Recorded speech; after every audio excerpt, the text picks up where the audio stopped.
Boom. All right, there we go. Got all that stuff on. All right. Well, hello everyone. Welcome to episode 3 of Monsterbound. This week we have my co-host Nick, as always, the gentleman, the lovely, everyone's favorite. Maybe his arch nemesis Vicer will stop in to torture him today. Who knows? We have Bao, an absolutely fanatic man. He carries the name of Super Robot Wars and Xenogears to the far reaches of the universe. We have our good friend Wes, fellow RPG enthusiast, and we have this GIF that I'm pretty sure is as old as the internet because I've been seeing it for like 100,000 years, if not more. So for everyone who doesn't know what this is, Monsterbound is our weekly stream series celebrating one of our favorite series, Earthbound. We have rotating guests made up of people who are longtime fans of the series, newcomers, and pretty much everything else in between. Just taking this game down in nice sizable chunks. We're not trying to get you to sit around for 8 hours of hardcore JRPG action.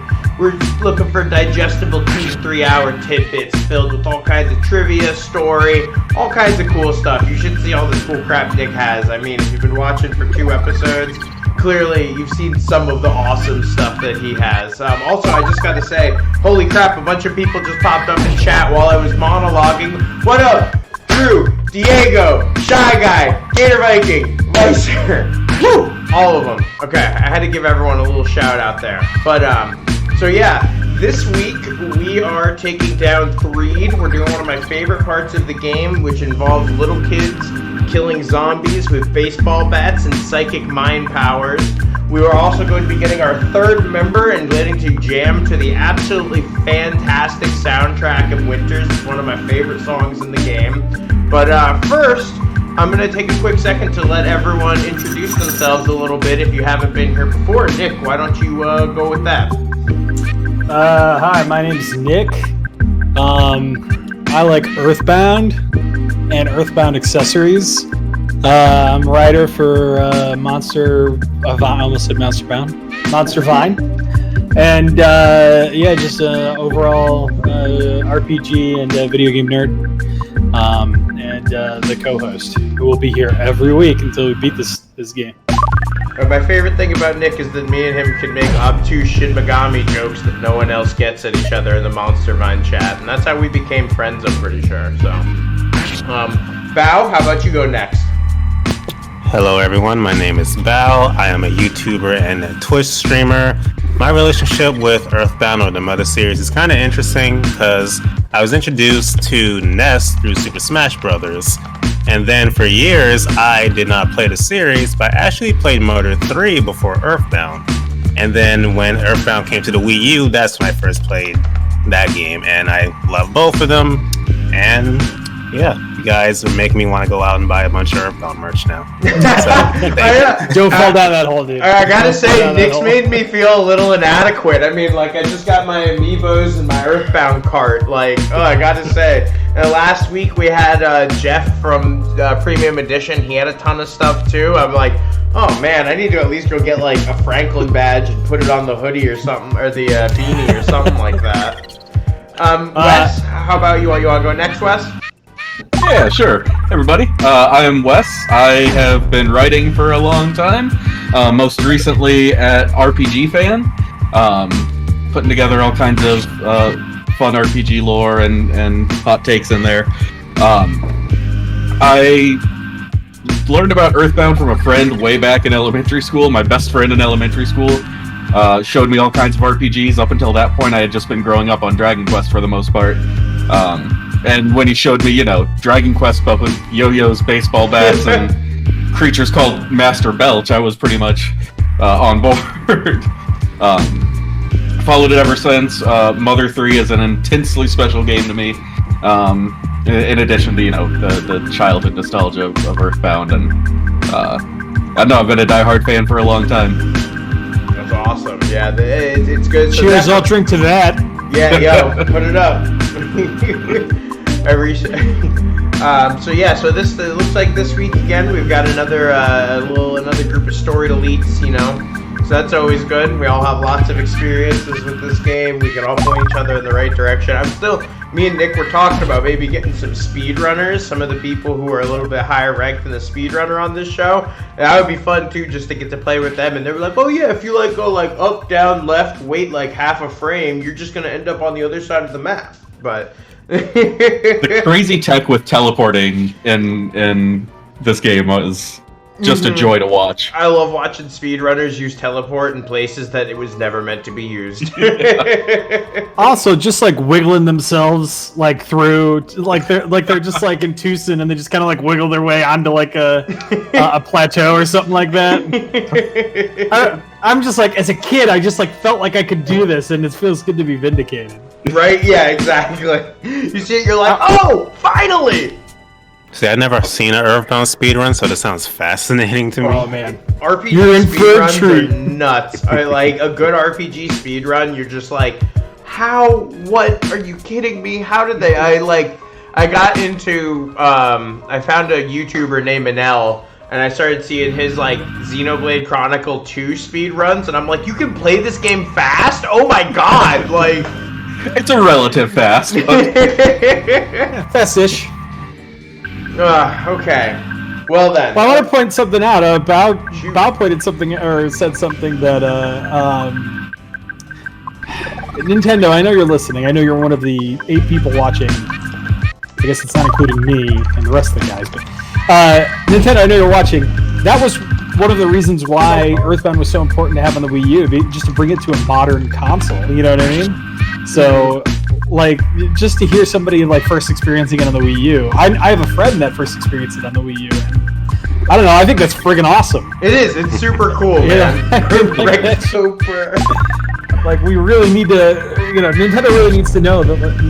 They're never gonna do anything for us, but we should really rub it in their faces. There are some cool people out there that experienced this game for the very first time on the Wii U. Yeah, you guys could do this again. Just tell them you guys can sell more copies of Smash, man. Just release it, please. The problem is that Earthbound is Nintendo's secret shame, and then the Wii U is also Nintendo's secret shame. So it was their secret shame released on this. It's layers of shame. Well, how amazing was it just to see it on the SNES Mini, this little collectible console? They still put it out on there. I couldn't believe it. I was so. Now just put it on the damn Switch online. Yeah, whatever it's called. I know that's what they really have to do. I know. Our other Diego, MonsterVine, he's actually playing it for the first time on the SNES Classic. That was the first chance he's had to play it. So it's come on, people, just let him enjoy it. Come on, let the world enjoy this amazing game, and maybe give us Mother 3, even though I know you never will. But come on. We know they won't. I'm a Xenogears fan. Okay, all I do is want things I'll never get. Oh man, I feel that pain. I feel that pain. Yes. I was gonna say you're in good company with Wes. I know Wes likes it. Well, listen, Saga. I just got Xenosaga Episode 3, finally. Oh, the guidebook. nice. Oh, that's some good stuff. Oh, yeah, I got a really good deal for that and the guidebook, and I'm just now I have all the sagas in one place. I haven't played it since when it first came out, so I'm really excited to play it again. Yes! They We got Xenogears love going on here, everybody. Excellent. Oof. Okay, well, before we get, I'm sure, especially with this group, we could probably go on an entire tangent about Xeno games and stuff like that. So we're going to switch over to gameplay here. We're going to get going. This time, I did not grind an extra 10 levels off screen. So hopefully we won't have to do too much grinding or anything like that. Oh, wait a minute.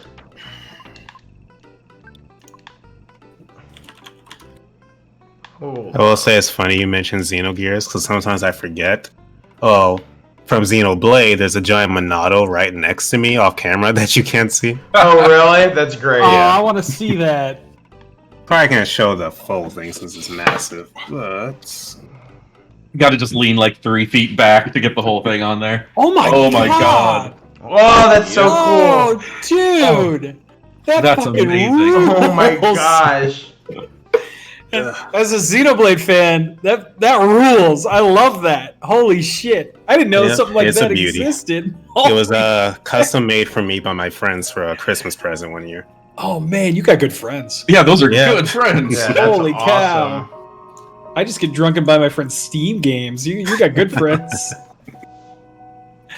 What's going on here, Franco? I am making sure things are. I know. Bro, are you playing Final Fantasy V recently? At one point or another. Hold on. Are you gonna? Here. I switched back. Let me make sure. I swear. So we have. Oh no. Oh tears. Oh Did no. you? Oh, no. Did you not say? Oh no! properly? Are you kidding me? Double check the other save slot. All right. I'll do this for. Go ahead and check some of the other save slots or whatever, or progress. But I got a little bit of a story Okay. to tell. Cool. About 9 years ago, I was streaming Chrono Trigger to a group of people, and you might be able to find the video on YouTube. I can't find it. I don't know what account it's attached to, whatever.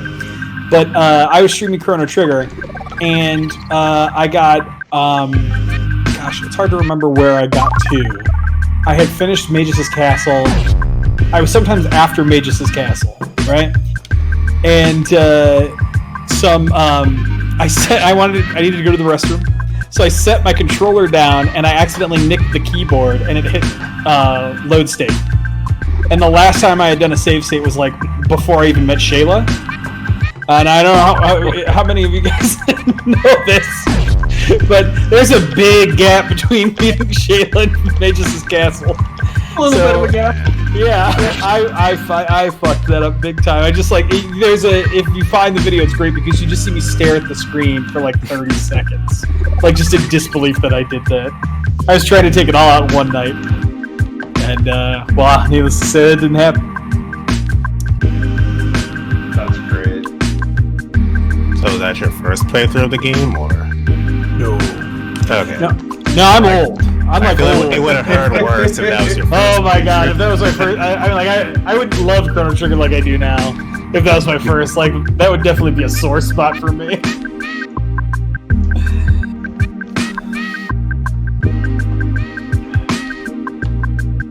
Yeah. So, looks like we have something vaguely unfortunate that happened. All right, dude, speed run it. Yep, Let's go. Exactly. Listen here. Well, the secret's out, so we can do stuff like this. The worst part, Strats. the worst part is that you can't even ride the bicycle because you've got your teddy bear. Exactly. Dude, did you go visit Apple Kid? You're right. You're right. Oh, listen. On top of your game, it's almost like a repeat of last episode. I'm so mad. Oh my gosh. Just so you know, we also, I mean, like, you have to recreate last episode, too, so we also have to give money to Orange Kid. You're right. I need to go grab a ton of money so we can do that. I almost feel like you're so bad with the fast forward that you should just do normal. It's the most overbearing fast forward of all time, I swear.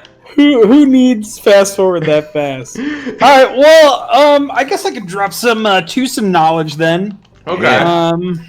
I mean, like, I know I dropped a fair bit about the translation and shit like that last episode, but I didn't do everything.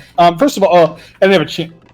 Oh my goodness, I'm so sorry. I didn't have a chance to do everything because Jeff was talking a lot, right? It was Jeff. That's his name. Yeah. Mm-hmm. Yeah, that dude. I mean, like, don't get me wrong. I enjoyed both those guys on there. They were good guests. Yeah, Barry's in the chat right now, so you can tell him. But yeah, oh yeah, Jeff's a barrel full of monkeys. I love the guy, Yeah, but I know exactly. Definitely what is. Definitely is. Yeah. So, but I mean, like, it was nice to have somebody else talking. So, for those of you that don't know, I am reading through the Legends of Localization book by Tomato. And he even has what's really cool about this, and I don't actually know if I ever brought this up. I think I did in the first episode. But he has a foreword from Marcus Lindblom the localization director and English text writer for Earthbound. So the guy who did the original translation wrote the foreword in this book, which is really cool. There's also like a whole bunch of like quotes from dudes that just generally love Earthbound. Vicer says, Nick, I thought you bought the nerdiest book on the planet. You haven't seen the rest of his bookshelf. Yeah, no kidding. I've got shit up there like. Well, I guess a lot of it's art books. I wonder what would be the nerdiest out of them all. Nick Barry goes, yeah, I didn't get to talk much myself last episode. But I complimented you to Frank Barry.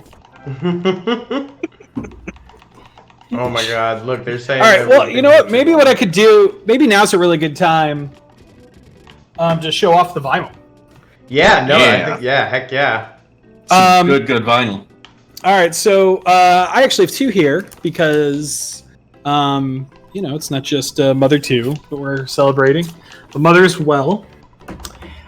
So this is the Mother vinyl. It's a double vinyl.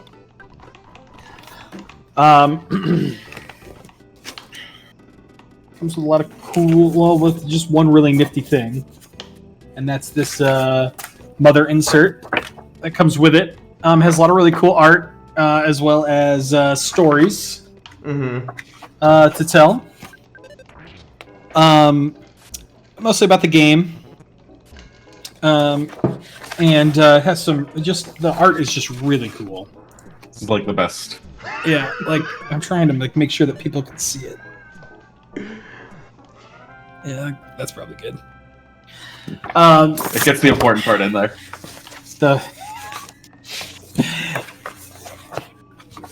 Yeah, and like it's all. I'm pretty certain it's all fan art, but it's. Fan art's not bad. It's cool. So then. The series has generated some of the absolute best fan art too. Oh yeah, it really is. Yes. I'm pretty certain this is the woman that sings Pollyanna from Mother 1. Oh my god. And that's Itoy over there, I believe. And then you got like a lot of little like these the claymation figures. Which is the absolute best way to do enemy designs, I've got to say. Oh, I love it. I love it so much. So that's just Mother 1. I'm going to pull out one of the vinyls. Take a look at it. I think... Oh, yes, they are. Are these the super gorgeous? Well, they're pretty gorgeous. They're clear red. Ooh. I always try and get, like, the limited pressings when I can. They're so cool. I don't even have a record player or anything like that, but I just want all the vinyls. Look, I'm gonna tell you what I told Diego. All right, it's called a turntable. That's beautiful. If anyone noticed, I got completely wrecked by a UFO and a mobile sprout right there. I don't think anyone noticed. With all the fast forward, they couldn't tell. Yeah. All right, I'm curious, Visor. What did you use them as, or did you just buy them to look at them? I have some friends who just use them for gorgeous full color art. Like, I read my game guides like books. Like, yeah, that's what I used to do as well. I still like to collect them, even though they're kind of useless in the modern day. There's something about poring over a physical book though. That just going on a wiki and like making bookmarks on your internet browser and stuff, it just doesn't match up to like the feeling of like poring over a book and looking at like a map. I was actually, when I was looking at the Xenosaga 3 guide, I was a little depressed there wasn't maps. That's something I love looking at. I know me and Nick were both talking about, because you're both playing Bravely Default 2, and he's like, so how long is too long to go one way looking for the treasure chest at the end of a hallway? Yeah. Like, you can follow me on Twitter at nmandracina. Yeah, exactly. Boom. You might want to spell that. Let's say like it's spelled the way it sounds. Yeah. Very true. He's up on the tweets for this. Check out the Go Live tweet. You'll be able to find them. Oh yeah, I'm that's glad I'm not the only one that felt that with Bravely Default 2, though. Yes. Like, I The got, lack of area maps Yeah. kills me. yeah. It's like, because, you go so far down a path, and eventually you're like, okay, this is the main path. I better go the other way to make sure I get the treasure. And then you're going down there, and you're like, oh my god, are you kidding me? Like, there's still nothing? Like, this is ridiculous. yeah, And man. Without the area maps, I was getting some real like Diablo vibes. Yeah. Well, not to mention, if I had a superpower, it would probably be to find the right way in every RPG the first time, every time. Right. Which is the world's worst superpower. No, that's the best one because then you always know which way not to go if you want loot. Oh no, You would I be try to great. pick the wrong one, and I go the right one without fail. You'd It's be, like I don't know it, I know the opposite of it every time. I try to fake myself out, doesn't work. you'd be great at Star Ocean 1 in that case if you had that power. I swear, that game. You were great at Desperately needed. Phantasy Star 3 and Star Ocean 1. You would just be an expert at those. Star Ocean 1 is the first review I ever got a comment on. Really? Yeah. This Okay, guy told me that he just told me that I was bad at video games and I shouldn't be reviewing RPGs. The ubiquitous Classic first. internet comment. Yeah, because I complained the combat system, like, it worked really well for a while, but, like, eventually, like, even though I was grinding like crazy, like, it just wasn't clicking with me, and I was having trouble with some fights. And I think the fights I was having trouble with were mostly optional fights. Vice just said that was his comment. But that was, yeah, It was me all along. I believe you, Visor. Well, that's how I knew that I had made it. Was I'd made a newbie's guide to Shin Megami Tensei for RPG fan, Okay. and as soon as I got the comment, oh, it should actually be Megami Tensei. Shin Megami Tensei as a sub-series. I was like, oh, I've made it. I truly am. Oh, I remember that comment. I loved. You showed me that comment. Oh my gosh, I loved that. I'm like, oh my gosh. I would have done the biggest eye roll ever reading that. Like, really. Be like, I'm actually injured. That hurts. I just love the idea of like just getting like who's up there? Who's up in the stars like this dude? Right? Like actually it's just Megami Tensei. It's like one of my favorite little Game Grumps bits is when they're talking about being at Galaxy's Edge, like the Star Wars part of Disney, and the guy actuallying his kid. He was like, actually those are the Empire ships and they're the bad guys. And I'm like, oh my god, you're gonna make a murderer.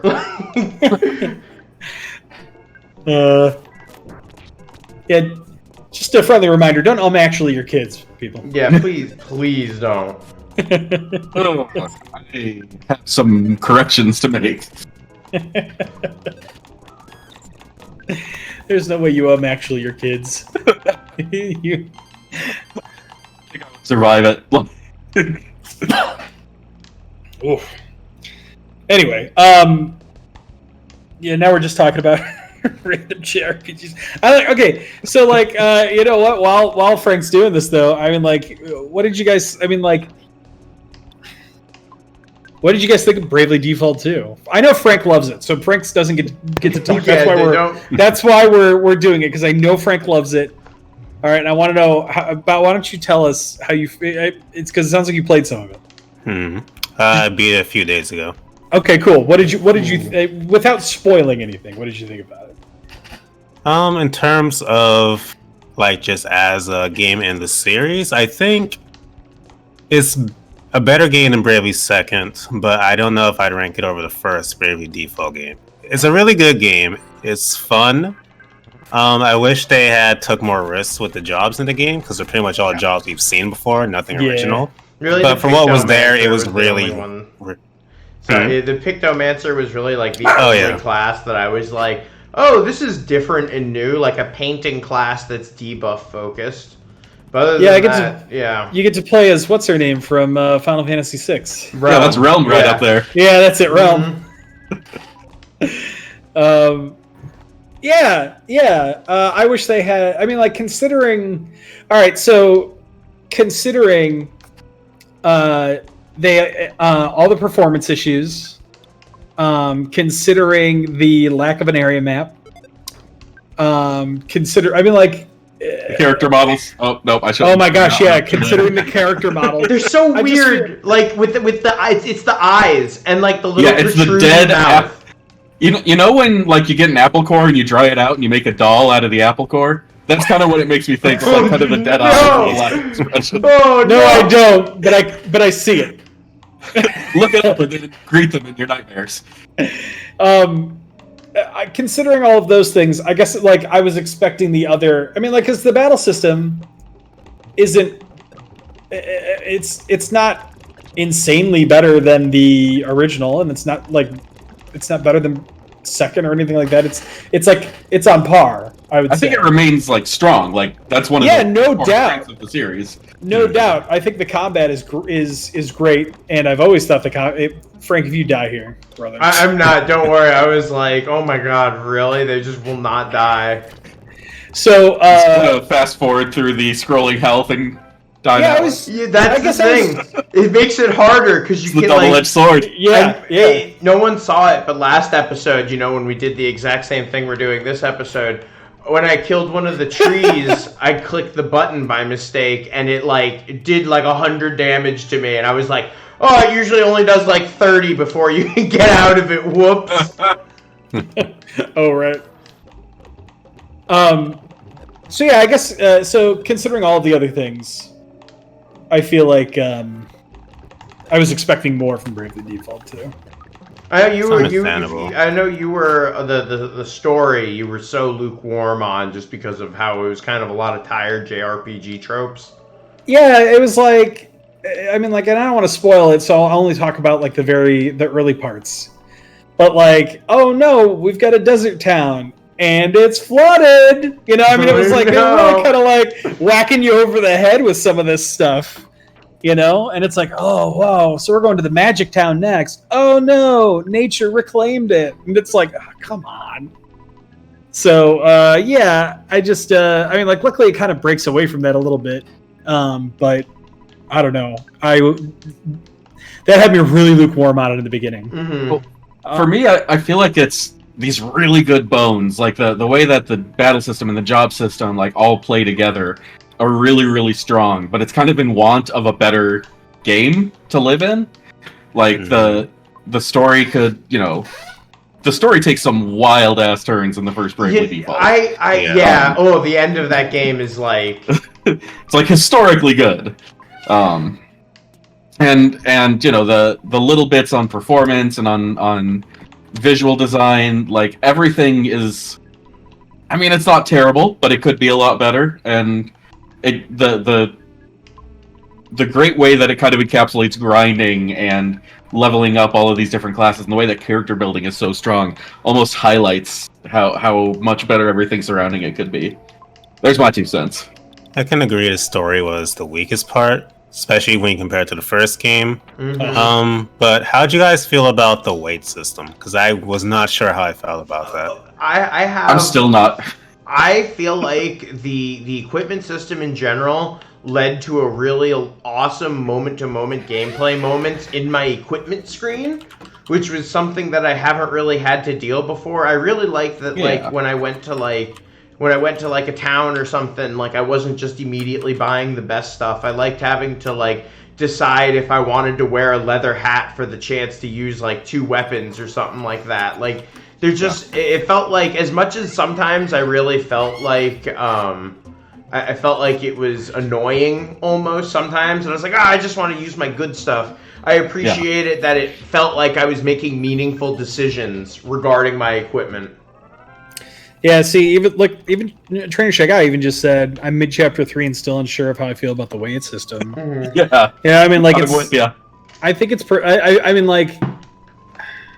I think that's one of those things where it's kind of, I don't like how I can I can get overloaded and it makes things feel less optimized, right? Yeah. They're like, oh yeah, if you have 2 spears equipped, you can do this, and it's like, dope, let's do that, and it's like, but if you have the second spear, you're overloaded, and everything goes down. So that sucks. But on the other hand, there are a few jobs that really play with the weight system a little bit. Yeah, that's where it's at its best. Yeah, that's where it's at its best. Like, it's really cool when they're like, oh, if you're overweight or like the higher weight you have, the like more damage you'll do or something like that. It's really cool. That's the one thing that I'll say I think is cool about Bravely Default 2 over Bravely Default 1. I didn't play Bravely 2nd, full disclosure here, but I like it when the systems play together and don't feel like they're picked from different games. So like when the weight impacts how powerful your body slam is, that feels good. Like, oh yeah, what I'm doing in one part carries over. And that's why I really like the jobs in Bravely Default 2, even though they're not as interesting. Like, they play with your BP a little bit more. There are jobs that like lower the BP cost of some of your moves, or that turn the MP cost into BP cost. There are all these interesting things that play with the Brave and Default systems that you can kind of trick out to make your characters work together so much nicer. And I like, that is like my favorite part of the game, is when it all coheses so well. Coheses. Coheres? But I'm going with coheses. Coheses. It's cohesion. That's what it is. There it is. Sorry, English isn't my first language. Clearly. Alright, so we're about to go fight the boss real quick, and we'll just skip the second sanctuary instead of doing it like we did last time. So that should get us on track here in the next like 10 minutes. You got this. I don't know how many of y'all watch Clemps on YouTube. I wanted to bring that up because that's what I just watched his what it was, an hour and a half long story review. He's Bravely Default. Yeah, So yeah, good. he's really good at those. Hey, if you get a chance, watch his Drakenir like overview. Yes. Oh my god! Like, he goes through all of the Drakengard games, Oh my God. Nier and Nier Automata, and He talks about the stage plays. Like, he goes that. Yeah, he goes over the stage plays. It's wild. So like, yeah, Clemps is really good at that. But Clemps talks about, and the reason I bring this up is because what Jade said in chat, one of the things that he said that, like, I don't, maybe I'm just like the world's biggest idiot because I didn't like come to this conclusion on my own naturally. But he said, like, he basically said, I don't fault anybody for not finishing Bravely Default or going straight to the end and skipping the true ending, because the execution of the first game was, like the end of the first game was botched. Mm-hmm. It's kind of a poor execution that was otherwise a great game. And I really agree with that because, like, like Bao said, I like, even a chapter in, I could tell Bravely Default 2 is not going to be better than Bravely Default 1. And I was disappointed by that. Now, I'm glad that Bravely Default 2, the more I play it, the more I'm thinking it's getting closer to Bravely Default 1. But I two-shot him! Okay. I'm sorry, I literally just two-shot him. He was there and then he wasn't there. Blinked and he was gone. Not to interrupt, I'm sorry, I was just pressing the button and his car, Mr. whatever the hell his name is, was done in like... Mr. Carpainter. Carpainter, exactly. He'll I paint looked your and I car. saw you talking to him, and I looked away, and I looked back, and It was just gone. That was great. Alright, continue. Sorry about that. I have nothing left to say at this point, except way to freaking go, my dog. these are the real speedrun strats. Forget all that teleport nonsense. Yeah, who Yeah. needs that when you can two-shot him?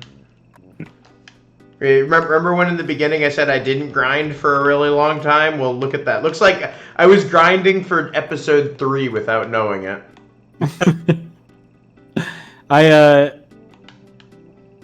I definitely love the way that they play with the music in this game. Yes. How like Happy Happy Village has a different song that plays. While the cult is in charge of the town, and then after you return things to normal, it just goes to the Tucson song. And if we get to Threed, We're on our way. because it's I guess we're only 40 minutes in, right? Exactly. Frank said so Earthbound is Speaking actually of playing the with original music there. Pokemon. Yeah. Alright. Alright, so we'll equip Paula really quick, and then we'll fly through the valley. Paula will probably get shot in the head with the laser. Just skip the mole. That's what I was gonna do. I wasn't gonna do the mole. That's what I was saying earlier. I'm just gonna skip the mole. I can go back and do that off screen. Frank, why don't you grow up and play a real Shin Megami Tensei game? Are we gonna go into my first Tensei game? Oh, that's right. I played one yet. Whoa. Yeah. Have you not played one yet? Oh my gosh. No. We were talking about. Nick was talking to me about a project that he's thinking about doing, and I'm lunging headfirst, and once I get this Bravely Default 2 review out the door, this project is going full. Getting in there. Awesome. That's what I like to hear. But we said there's something about Demi Kids. And I told him, I was like, oh yeah, that's my first Shin Megami game, as a matter. And I'm a huge fan of the mainline games and stuff like that now. But yeah, humble beginnings, fucking the dark side, the blue one. That was my first Shin Megami game. I don't think I've ever heard anyone start with the Demi Kids games like that. Right? It's impressive. Now, I came to SMT super late though, so they've always been kind of like a meme game to me. Mm-hmm. But they've always been a meme game to me. So to hear that somebody started out, first of all, it gives me hope. Second, it's cool because they're like 10 to 15 hours long. Mm-hmm. Well, I remember having a really good time with it. I legitimately thought it was like a good game. Games. I mean, it's like a happy medium between Pikachu and SMT, right? Mm-hmm. Pikachu. I remember, Pokemon started playing when I was in 7th grade in America, I think. Wes? I think that's right. Yeah, it was junior high sometime. So I was in the locker room and after gym class, and this kid's like, "Hey, Nick, have you ever watched Pokerman or Pokemon?" And I'm like, "Pokerman?" I couldn't understand that he was first of all, Pokemon, for Japanese shit in general, the only thing at that point I had ever actually played that was Japanese was Final Fantasy and Earthbound. Mm-hmm. So maybe a little Dragon Quest too. I don't know. Pokemon sounds like a bad translation of James Bond or something. Like Casino Royale is Pokerman, King Casino. What up, Brian? Look who it is. His fellow MonsterViner, Bry Guy. Oh man, can I just say that I love Brian's voice. Me too. I do too. He just sounds like he's been surfing all day. He's got a good intonation to the way he talks. He's been surfing all day, and he just got home, and he just took some edibles, and he's ready to relax. Oh, I have to get the hand-aid. Whoops, okay. That's the most important item in the game. Oh yeah, from Paul's dad? Yeah. Mm-hmm. Yeah, so now we're officially in new territory here. Actually, we're going to go... Territory. What we're going to do is we're going to go and save right now. Yes, that's a very good idea. I approve of this. I'm going to save, and now that the secret's out, I'm going to save state too. Just flash that cartridge up in front of the camera one last time. Yeah, exactly. Hold on, let me just... Nintendo, I promise. Nintendo, I swear. It's real. It's not a repro. Just don't want to ruin it. That's okay. Yeah, exactly. Oh, hello there, Felix. I'm exercising my right to have a backup. Oh, it's a good boy. Oh my god. Oh, I can't handle it. Say hi to everybody, Felix. Hi, I'm my little Earthbound dog. I know I'm gonna have to bring Shiro in here one day just so we can do double corgi. Double corgis. I always thought Paula's dad's sprite was kind of funny. Yeah, it's a little hard to parse. Yeah, he's... Is that a mustache or just a really strong nose? I always saw it as the toothbrush mustache, personally. Okay. I don't think I can see it any other way. Okay, so basically we saved Paula and we brought her back to her parents' house, and he was pretty much just like, well, good, my girl's home and you can stay home. Paula tells him, we have to save the world. We have to go to Threed, we have to meet our other friend who's going to help us save the world, and there's nothing you can do about it, Pop. Sorry. All the kids growing up. Yeah, so now what we have to do is we have to find our way through a ghost-haunted tunnel. We could show you what happens if you try. Should we zoom down there really quick and show? Okay, cool. Absolutely, we should. Everdread's looking for you. Yeah, we'll deal with that soon. We can just take this quick walk. Who needs teleporting, right, guys? All right, so we should consult the Earthbound handbook. Oh, let's see what's going on here in Threed. Or I'm sorry, in Tucson. Yeah, if we give it a woo. Woos in the chat. Yeah, woos in the chat, please. Stack woos. Stack woos, yeah, exactly. I always love the spooky sound in Earthbound. The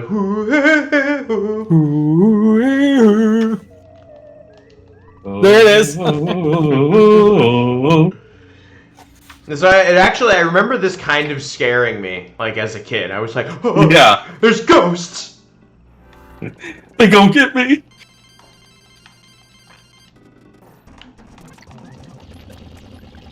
There we go. I got freaked out by every game as a kid, though. Yeah, yeah. Alright, so let's go see Everdread and see what he's got to give us. And we're almost back on track, I'd say. Thank you everyone for sticking with us. It was one of those that I was like, oh cool, we got 20 people, and then my head was like, there's gonna be 2 people in there now. So thank you everyone for sticking with us. So that's the mushroom lady, and she's holding a sign that says alarmingly fresh mushrooms. Oh no. Trying to find, they don't have anything in here about the ghost cave. So guys, Silent Hill at 8 years old, that's gonna mess you up. Oh my god. I played how old were we when Silent Hill came out? Probably. Oh man, I have no idea. I didn't play it until high school. Vicer's the same age as me, so probably around that. Well, because I played it when it came out. So when did Silent Hill come out? Vicer, go look it up. That's kind of weird. Why does this guy want me to introduce my 12-year-old girlfriend to his bandmate? He's like, how about introducing her to my bandmate? He's right there. Hey, you came with Alexa, then you deserve a present, playboy. Here's a backstage pass. You can get into our shows with this. Hey, Wes, what happened to your thick New York accent? Can you not tell that I'm using it? This is how they talk in New York. New York. He promised me he would do a thick New York accent for the stream. Then at the end, I was gonna reveal it as the Prestige. Hey, forget about it. We play an Earthbound. I'm walking here. Here. That's the whole thing. I apologize to anyone in New York listening. It's true. They're walking. So Silent Hill came out in 1999. So I would have been 13. That makes sense. That checks out. Yeah, I definitely played it when I was 13, and that shit, terrifying. No, I remember the opening for Silent Hill 4 is like one of the most terrifying things, I think. Like, it just scared the crap out of me. The Room? Yeah. Not to be confused with Room, starring Brie Larson. Or The Room, starring Tommy Wiseau. I always trail. I always like this. No, it's not him. It's the other time you interact with these musicians, these talented musicians, and you can't show him the diamond over it. He actually makes you like come up to him and show him. Oh yeah, you have to go you have to go around the desk. Yeah. Mm-hmm. Who's your favorite DJ, Maximus? These musicians who have absolutely nothing in common with any musicians, living or dead. Right. Here's this swanky club. Does anyone else want to come here? Because I feel like this is a pretty cool place. I mean, look at these cool dudes. Yeah, this club rules. I'm changing. You gotta talk to the girl first, yeah. I am a little concerned that kids can just walk in here. Yeah, I feel like they're asking for a lawsuit. Right? Yeah, there's some legitimate kids here. Like, One of them's literally dragging a teddy bear with them. Shabba da wop diddly dee da, shabba dee doo bee bop wah. I got these debt blues. If I had $10,000, I could pay off my debts and move on to the next town. I wonder if our bus still runs. It must be rusted out. So yeah, these guys are some cool cats, honestly. Oh Pretty my hip, God, Max! Yeah, Max is referencing quite the joke that only I will understand. So, the ultimate let you get backstage. Oh my God! Anybody else got a concert tee from the Runaway 5 show? From when you went and saw the Runaway 5, Nick? Yeah. Oh, There it is right there. that's awesome. Chaos Theater Tucson. Freedom Tour 1990X. You guys ready for the ultimate tunage? Yeah, that's right! Tonight you got the Chaos Theater's Soul Men coming at you, or rocking and rolling live on this here stage for a limited time only. The world's greatest bluesmen, the Runaway 5, and here they come! Oh yeah, baby! Wow, Frank, you should actually do that professionally. You really brought it there. Yeah, no kidding. You should have heard the Pokey voice. I didn't do it today, but that was the famous the Pokey voice from the first episode. Hey, so fun fact that people probably figure out on their own. The reason there are no people in the audience is because Earthbound is a Super Nintendo game that only has limited memory on the, the console and the cartridge. Oh! The clever recoloring to avoid any copyright issues on their outfits. Right, yeah. Now no one will ever know. I forget. Are they both wearing black in the Japanese version? And Mother They King? sure are. That's beautiful. I'll say even seeing this in the 2010s impressed me. Mm-hmm. I mean, like, I was so in love with this when I was a kid. Yes. I was like, this fucking rules. I still am. that music there. Yeah, it's so good. Yeah, it's great. No one is ever going to guess who those Blues Brothers are modeled after. You want to see one more show? Not right now. Our sound's too much for you. That's it. The mayor's looking for you. Or the manager, Mr. Poochie Fudd.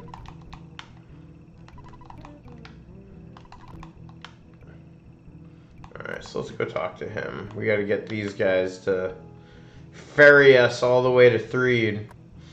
I always appreciate the guy with the bombs at Threed. And his little, like, military jacket. And he's just like, hey, kid, you want some bottle rockets? This is what America was like in the 90s, everybody. That's true. That is very true. You just walk around and there would always be dudes like offering you fireworks and other legal goods. All right. Well, what do you know? This little nipper took us from a nightmare to a dream. Little nipper. Ow, this means we can get out of this dump. I guess that, I don't think that was like an ow, that was probably more like an ow! Ow! I'm a good driver. Come on, I'll show you. That's a statement. Yeah, that is not trustworthy sentence right there. All right, let's move on to the next town. I'm sure our hunk of junk will get us there. And then this guy's just like, slur. he repeated what he said. I didn't make a spectacle of myself, did I? Wow. It's So, okay. Fucking drunk Louis Armstrong. Monsterbound's how I'm gonna get a voice acting job. I didn't tell you guys, but. So Alright. in Mother 2, when he said, this little nipper took us from a nightmare to a dream, in Mother 2, the original line is, whoa, thanks to this little kid, we've gone from hell to heaven. But as we all know, the religious Nintendo of references- America. Yeah, Nintendo of America was very lukewarm on religious references. Yeah, no, that wouldn't They ain't apply. gonna be about that. honestly amazing that they left praying in there. I mean, like, if I almost wonder if it wasn't such a core function to beating the game, if they wouldn't have left it in. So, does everybody know what the Runaway 5 was called in Mother 2? What was it? Anybody know? I don't remember. I believe it's the Tanzura Bros. Yeah, Alright. the I think that's right. Tanzura Brothers. I think I have heard that before, actually. My old brain cannot hold all the trivia anymore. This is why we need books like this. Oh, hell yeah. I love Right. this book. This book is just so freaking cool. It is. Yeah. Packed really with want- encyclopedic knowledge about Paw Patrol, so I can't keep all this in my head anymore. There you go. Listen, you don't, guys. You don't have to deal with ghosts if you can outrun them. That's what people. No, don't know. the trick here is that No, the is happy that- music keeps them away, right? didn't you ever play the Revolution X arcade video game? Music is the weapon. You're right. You're right. Fun I fact. assumed vans were unhauntable, but Fun fact. I used to work for the guy that made that game. Really? amazing. Yep. Nice. Looks like we gotta say goodbye for now. This town seems pretty gloomy, but I'm sure you can light up this place with your own little brand of sunshine. Beautiful, kind words. Hope to see you again sometime. Look for us to be singing at some theater in Forsyth. Beautiful. What is that reminding me of? Like, Save your voice here. you sound like Wolfman Jack or something. I like, listen, Like, my you sound a step away from being Scott Steiner to me. Look, there he is. What's There's the odds of beating It. Samoa That's Joe? it. Hope you don't get mugged. See ya. Shh, don't Big- talk too big- loud. What do you want? Big You want Daddy some or God, what the bombs? fuck was Big Papa Puff. Big Papa Pump? That's it. Hell yeah. That is it. Get you a chainmail hood. So, fun fact: there is no th sound in Japanese. So, Threed is actually called Shriek. Huh. That's way more terrifying. Right? There's a rumor It's- that there's it's an a little more on the underground nose, I path suppose. at the edge of the graveyard that takes you somewhere. When you get through the path, you'll meet a dirty, stinky, ugly, powerful monster. I wet my pants just thinking about it. Weird flex. Says with a smile on his face. I'm so That dude is scared. so of this. excited that that's the news he gets to share you. Share with you.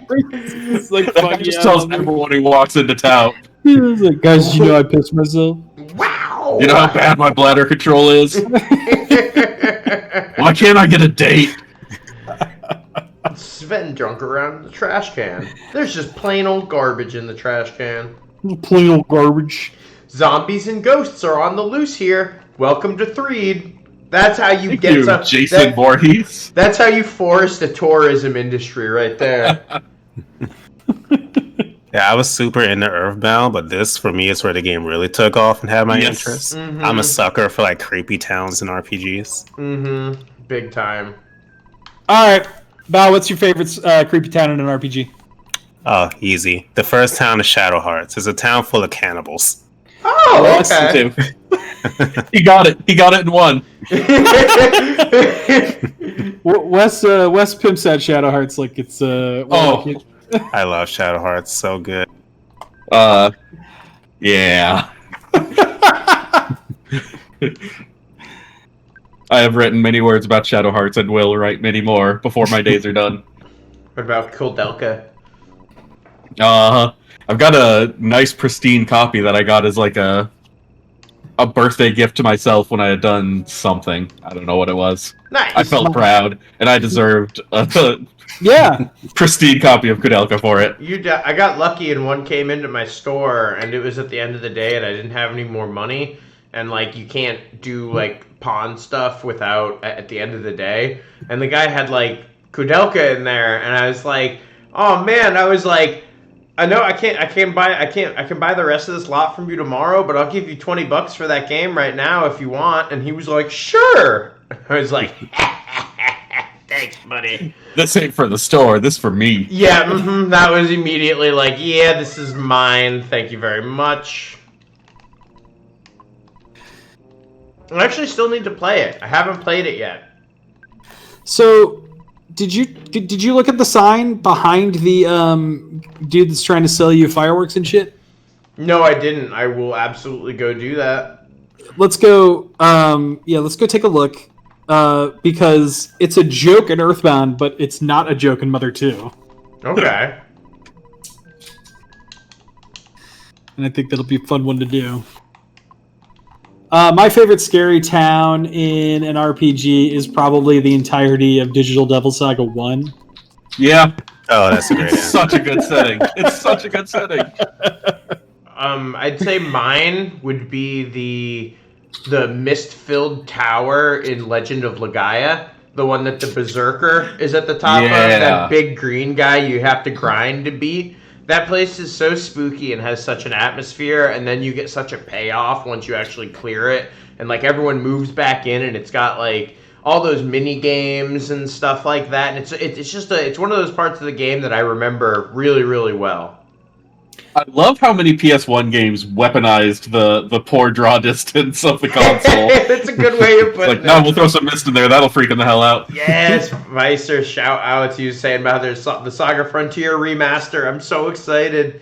It gives me hope. They'll never touch Xenogears again, but I mean, come on, guys. They put the cut content from Saga Frontier in. Maybe we can get Disc 2.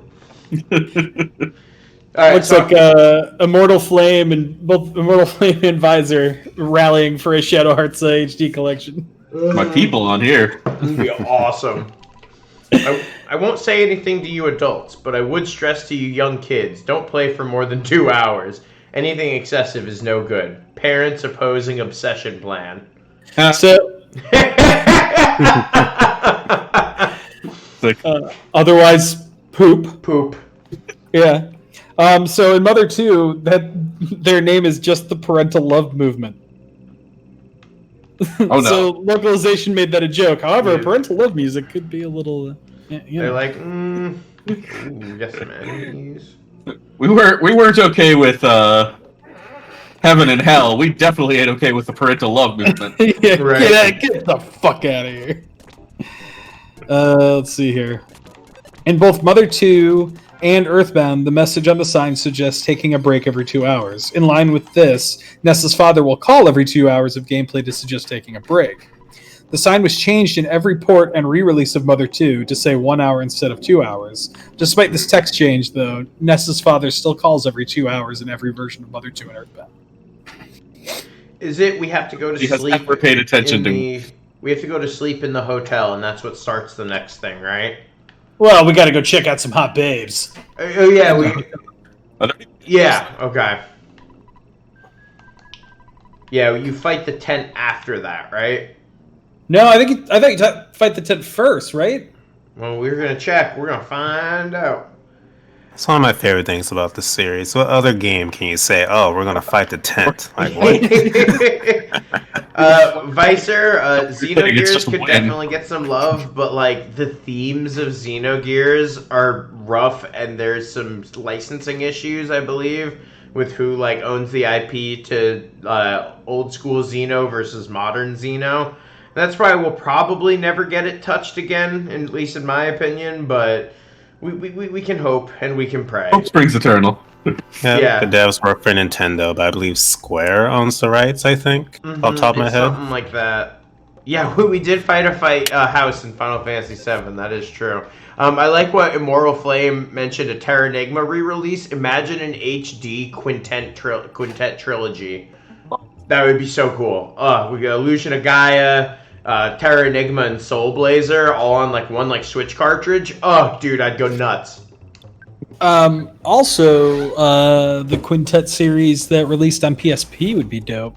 What's I told you about PSP? that, didn't I? I don't think so. Yeah, no, I definitely told you about that.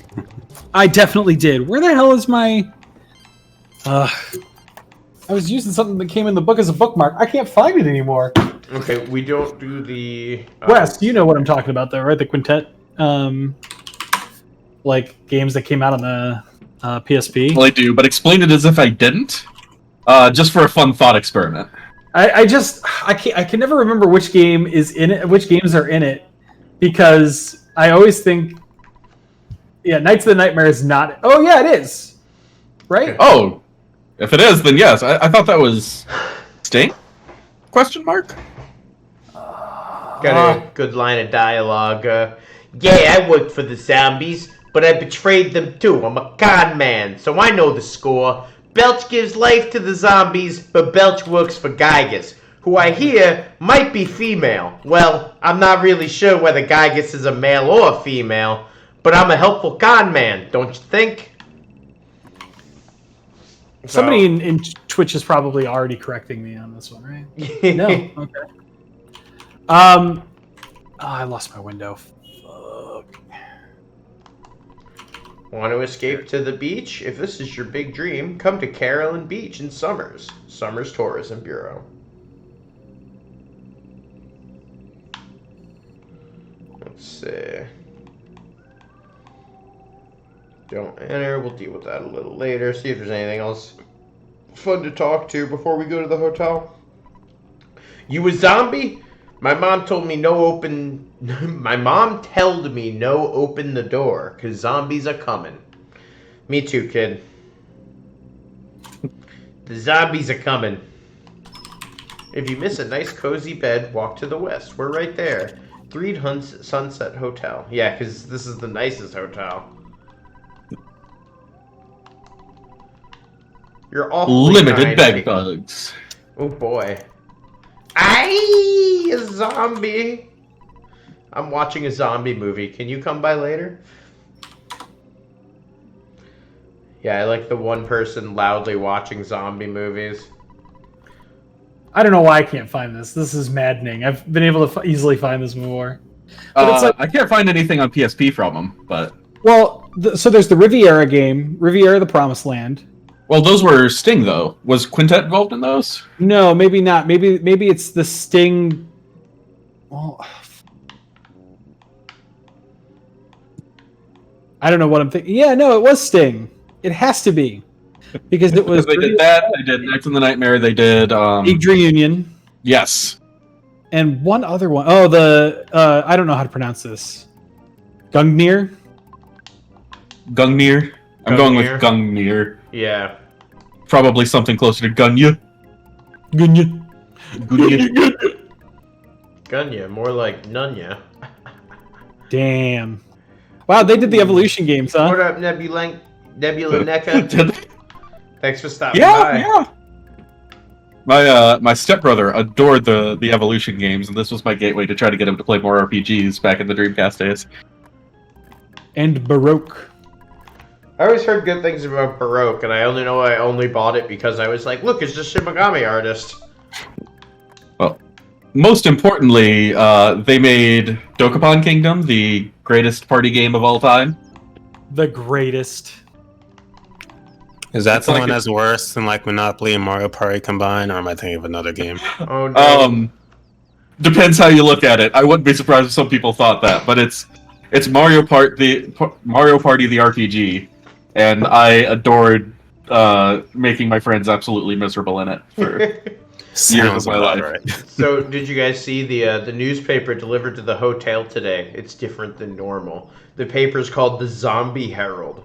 I'm scared, but let me tell you what is in it. Destroy the humans! Hold the town for our glory, and for the glory of our master. It's the subtlety of it that I like. It's the implied threats. That Yeah. get- Now I don't know, guys. Something sounds fishy here. I'm trying to remember. How do we trigger the woman?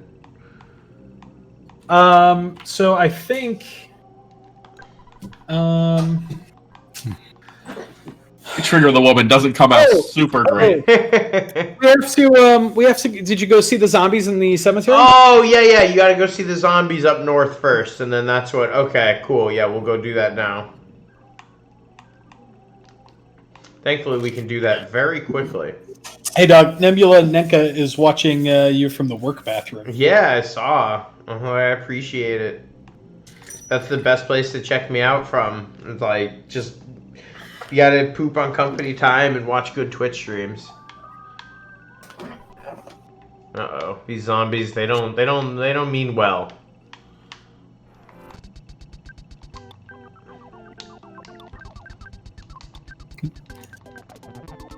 He likes to hear poop and hear Frank talk. Hell yeah, who wouldn't?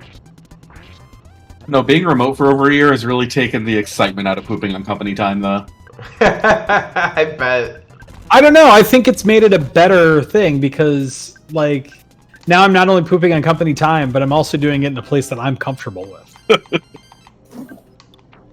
Because, like, really, home is where you can poop comfortably, right? The true poop.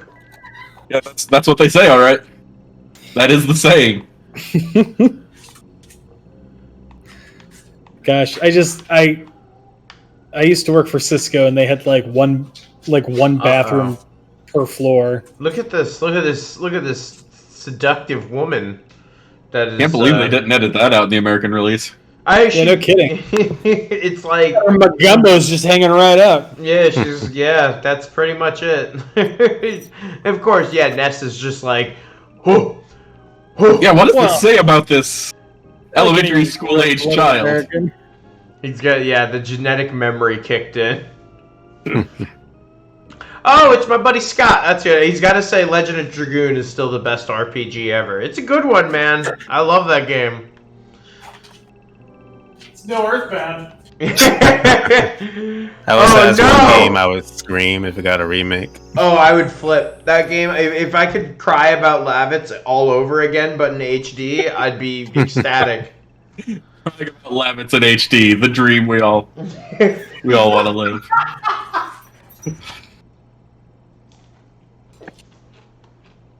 Yeah, I'd love it with a fresh coat of paint and maybe do a little more with the world map. There are like all these little tweaks that they could do to take it even further that I would love to see. Alright, well, look at that. We were attacked by zombies after chasing a nearly naked woman into a hotel room, and now we are in this underground locked room. Ain't that always the way? I do really love that scene because just when you start chasing her, the music becomes all distorted. Yes. Oh man, it's so creepy too. It's so good. Oh yeah, again, shit that scared the hell out of you when you were a kid, you know? Like, oh my god. Yeah. 3 in general kind of creeped me out as a kid. It sounds like Newport Richie, oh my god. This half moment just listening to it here that I thought, oh crap, my stream is dying. It's been too long. I'm calling out to you who I've never met. I'm calling out our friend who we've never met. Haga, we need your help. Why did we name him Haga? I don't remember. There was some reason we named him Haga. It was, I don't know. There's some deep lore here that someone's going to pull up eventually. Mm-hmm. Yeah. Someone's going to, Joe or Diego or one of them, I think, came up with it. I'm not sure. Haga. Winters, a small country to the north.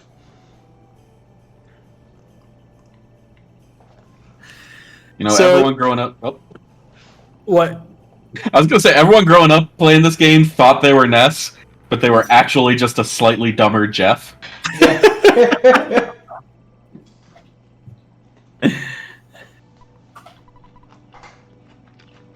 Also, big ups for LGBT representation in the mid-90s.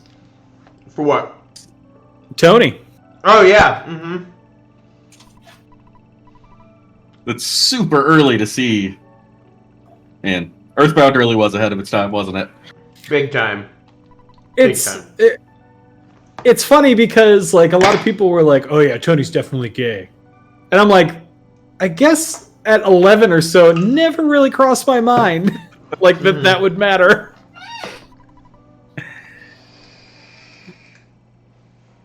So, basically, we got called out to from Alexa in the middle of the night, and we have awoken. We are this kid with glasses.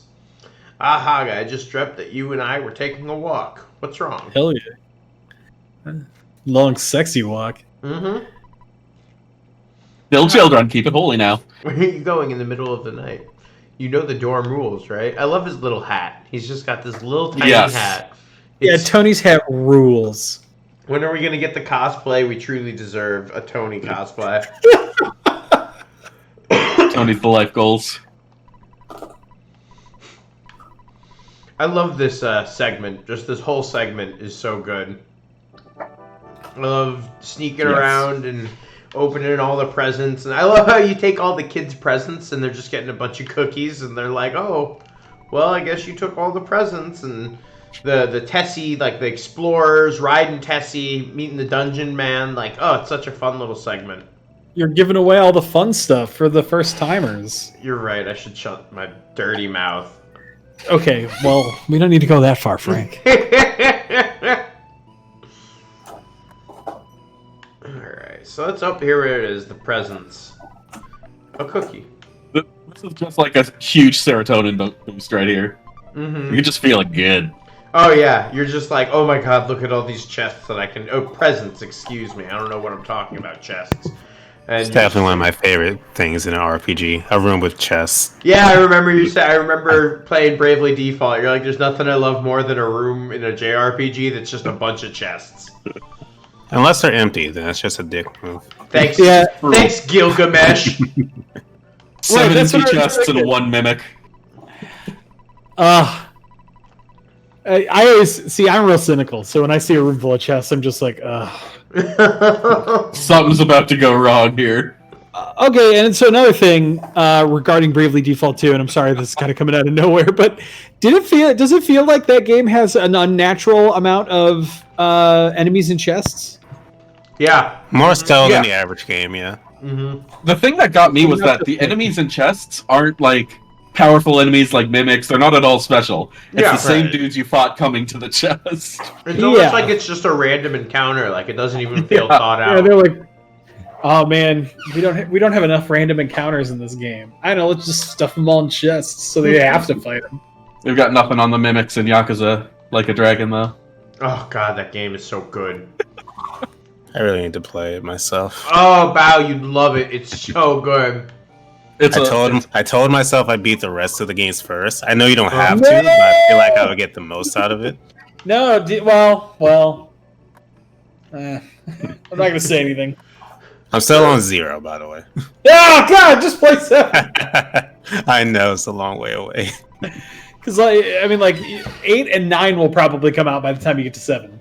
Yeah, right. Do you guys like that this guy gave me a key and you have to go use it and it's like this key's broken and he's like, oh, did the key not work? Well, good thing I just invented this machine that opens doors, especially when you have a slightly bad key machine. Like, Earthbound really understands how inventors work. yeah, They exactly. really get it.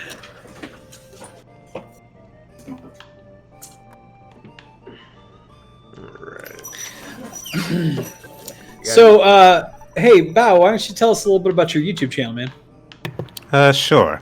I've been coming to YouTube itself for about 14 years now, but I didn't start making videos until probably 7, 8 years, give or take. And my content, I'm sort of shifting what I'm doing. I'm trying to do more videos on like more thought-provoking comments, like what's more important in the game, whether it be story or gameplay. Can you be a fan of a game you've never played? Stuff like that. I also do random stuff too, like top 10 lists. I've ranked all the Final Fantasy games. I talk about obscure RPGs like the Super Robot Wars series. Kind of a little of everything, honestly. That's fantastic. Yeah, I was gonna say, you're really. I mean, like the whole stream, you've really been speaking Wes's language. Absolutely. So it's. Yeah, I'll be subscribing shortly. Absolutely. I was gonna say, this is what's really interesting about this stream is that Frank and I both brought our own guests here, without like really talking to each other about what their interests are, and it's hilarious that like Wes and Bao like have a lot of the same. There's a lot of overlap. Oh my gosh, there's so much overlap. Immediately like, oh, I like this guy. Hell yeah. Oh, I instantly saw like Super Robot Wars and Xenogears in your Twitter bio. And I'm like, okay, yeah, I'm in. Let's do this. Yeah. So It's nice to meet people with similar interests in my games because I know they're kind of obscure a lot of the time. They're niche for sure. Yeah, because I think I tried.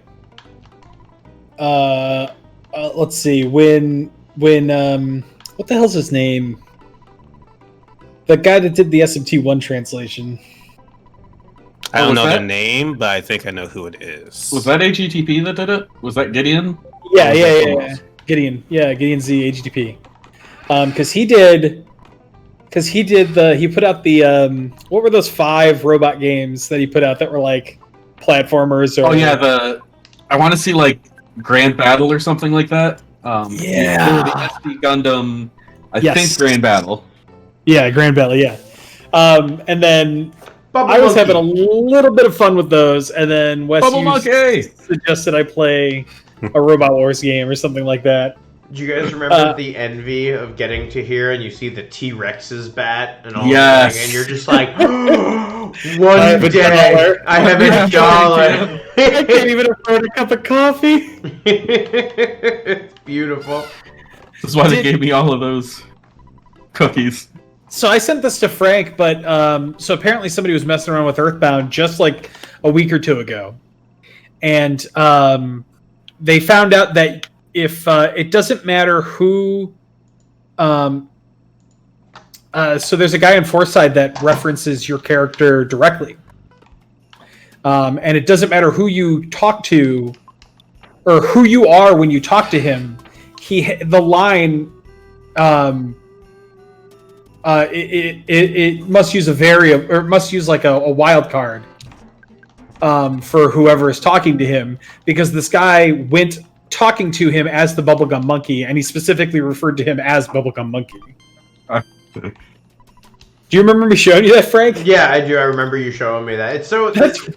That's wild, because it's like, if you just play the game straight, I don't think you can talk to him as anybody but Ness. No, I love this community. Like I said, because we don't have much, but this community is so good. Like, it was so easy to find a nice, clean image of the 3. Like, every single sprite, every single map is out there in high quality. Like, it's such a great community. Like, yeah, people. I mean, like, it's true of any community that people get real passionate about it, but people do get really passionate about Earthbound, and with the exception of the Undertale community, Earthbound on its own is pretty good. There's some questionable overlap there, but Yeah, I think it's nice that a series so old can still have such a passionate fan base. Yeah. Especially one that's not. Well, Earthbound is part of a larger series, but not like when people think of Earthbound, they don't really think of the Earthbound series. They just think of Earthbound. they Right. think of Super Smash Brothers. Right. yeah, that's true. where Yeah, it's so many nice to people see. learned about it. Like so much passion for this one RPG that a lot of people don't even know about. It's one of those things, so many of this, for a lot of people, this game's just some, distant memory from when they were a kid, and they just, it is something that really resonated with them. Like, I guess I'll finally tell my story. One of the reasons I love this game so much, I actually, when I originally was playing this game, I played it with my mom, and I was too young to be able to read, and my mom actually would sit with me and read the entire JRPG text of me talking to people and everything like that. And Oh my goodness. yeah, and eventually it got to the point where she had to be like, I can't do this with you non-stop, I can't sit here every 100 hours and read every little thing.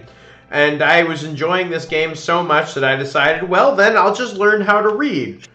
I don't remember how old I was, but I impressed people for years and years growing up that they're like, this kid can read? What the hell? And because of the fact that this game basically helped form the way that I speak, the way I make jokes, and my vocabulary at large, it's something that even just some of the way I say things and the way I structure my jokes remind me of this game, because that's where it came from. This game really helped to establish my personal lexicon, and there's so many great childhood memories that I have with this game, so many great adult memories. I remember me and one of my good friends, one day we stayed up for about 22 hours and beat this game in one sitting, including grinding for the Cosmic Sword or the King Sword.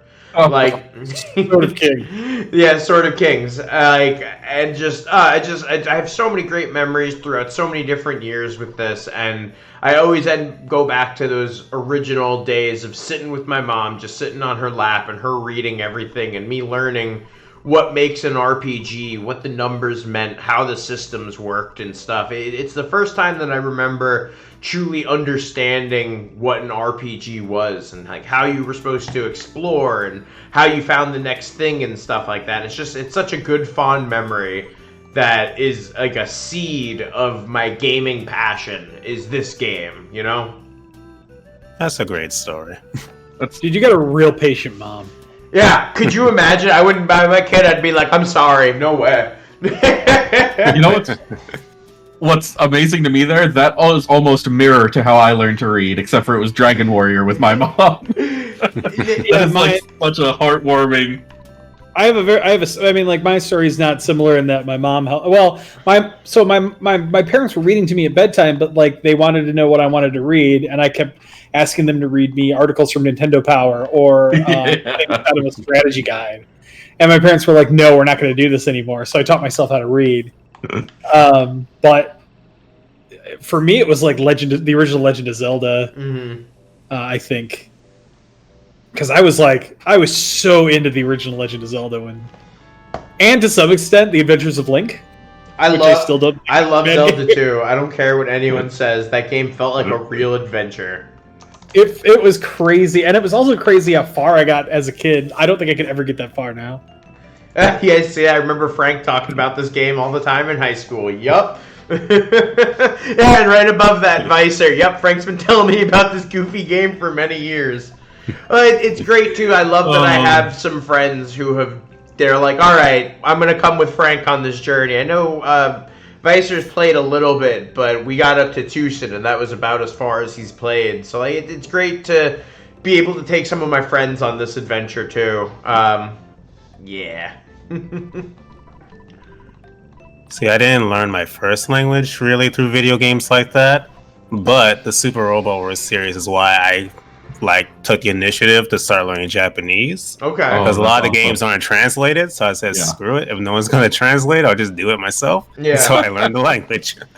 Oh, that's fantastic. Yeah, no, I love that story right there. That is the dream that you lived right there. Are you guys ready for a beautiful Super Nintendo cinematic moment? Yes. I love it. It's so good. My favorite Earthbound shirt is this scene right here. I love Tessie's face. Like, I just want a shirt with Tessie's face on it because I feel like that when the Monday's hitting just right. Let's get this bread, fellas.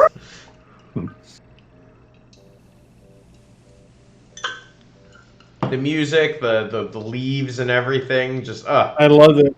It gives it this big fairy tale kind of feel to it. Yes, you know? it does. It does. Oh, it's so good. I love this game, guys. Thank you guys so much for joining me. I'm having a great time tonight. We have a particularly passionate crowd here tonight, and it feels really good to be sharing all these stories and just appreciating the hell out of this game together.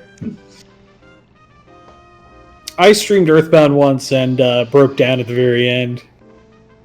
Yeah. The ending of this game is just so... I mean, like, it's not heartbreaking or anything like that, but, like, I really love the storytelling towards the end. And, like, how it kind of wraps up.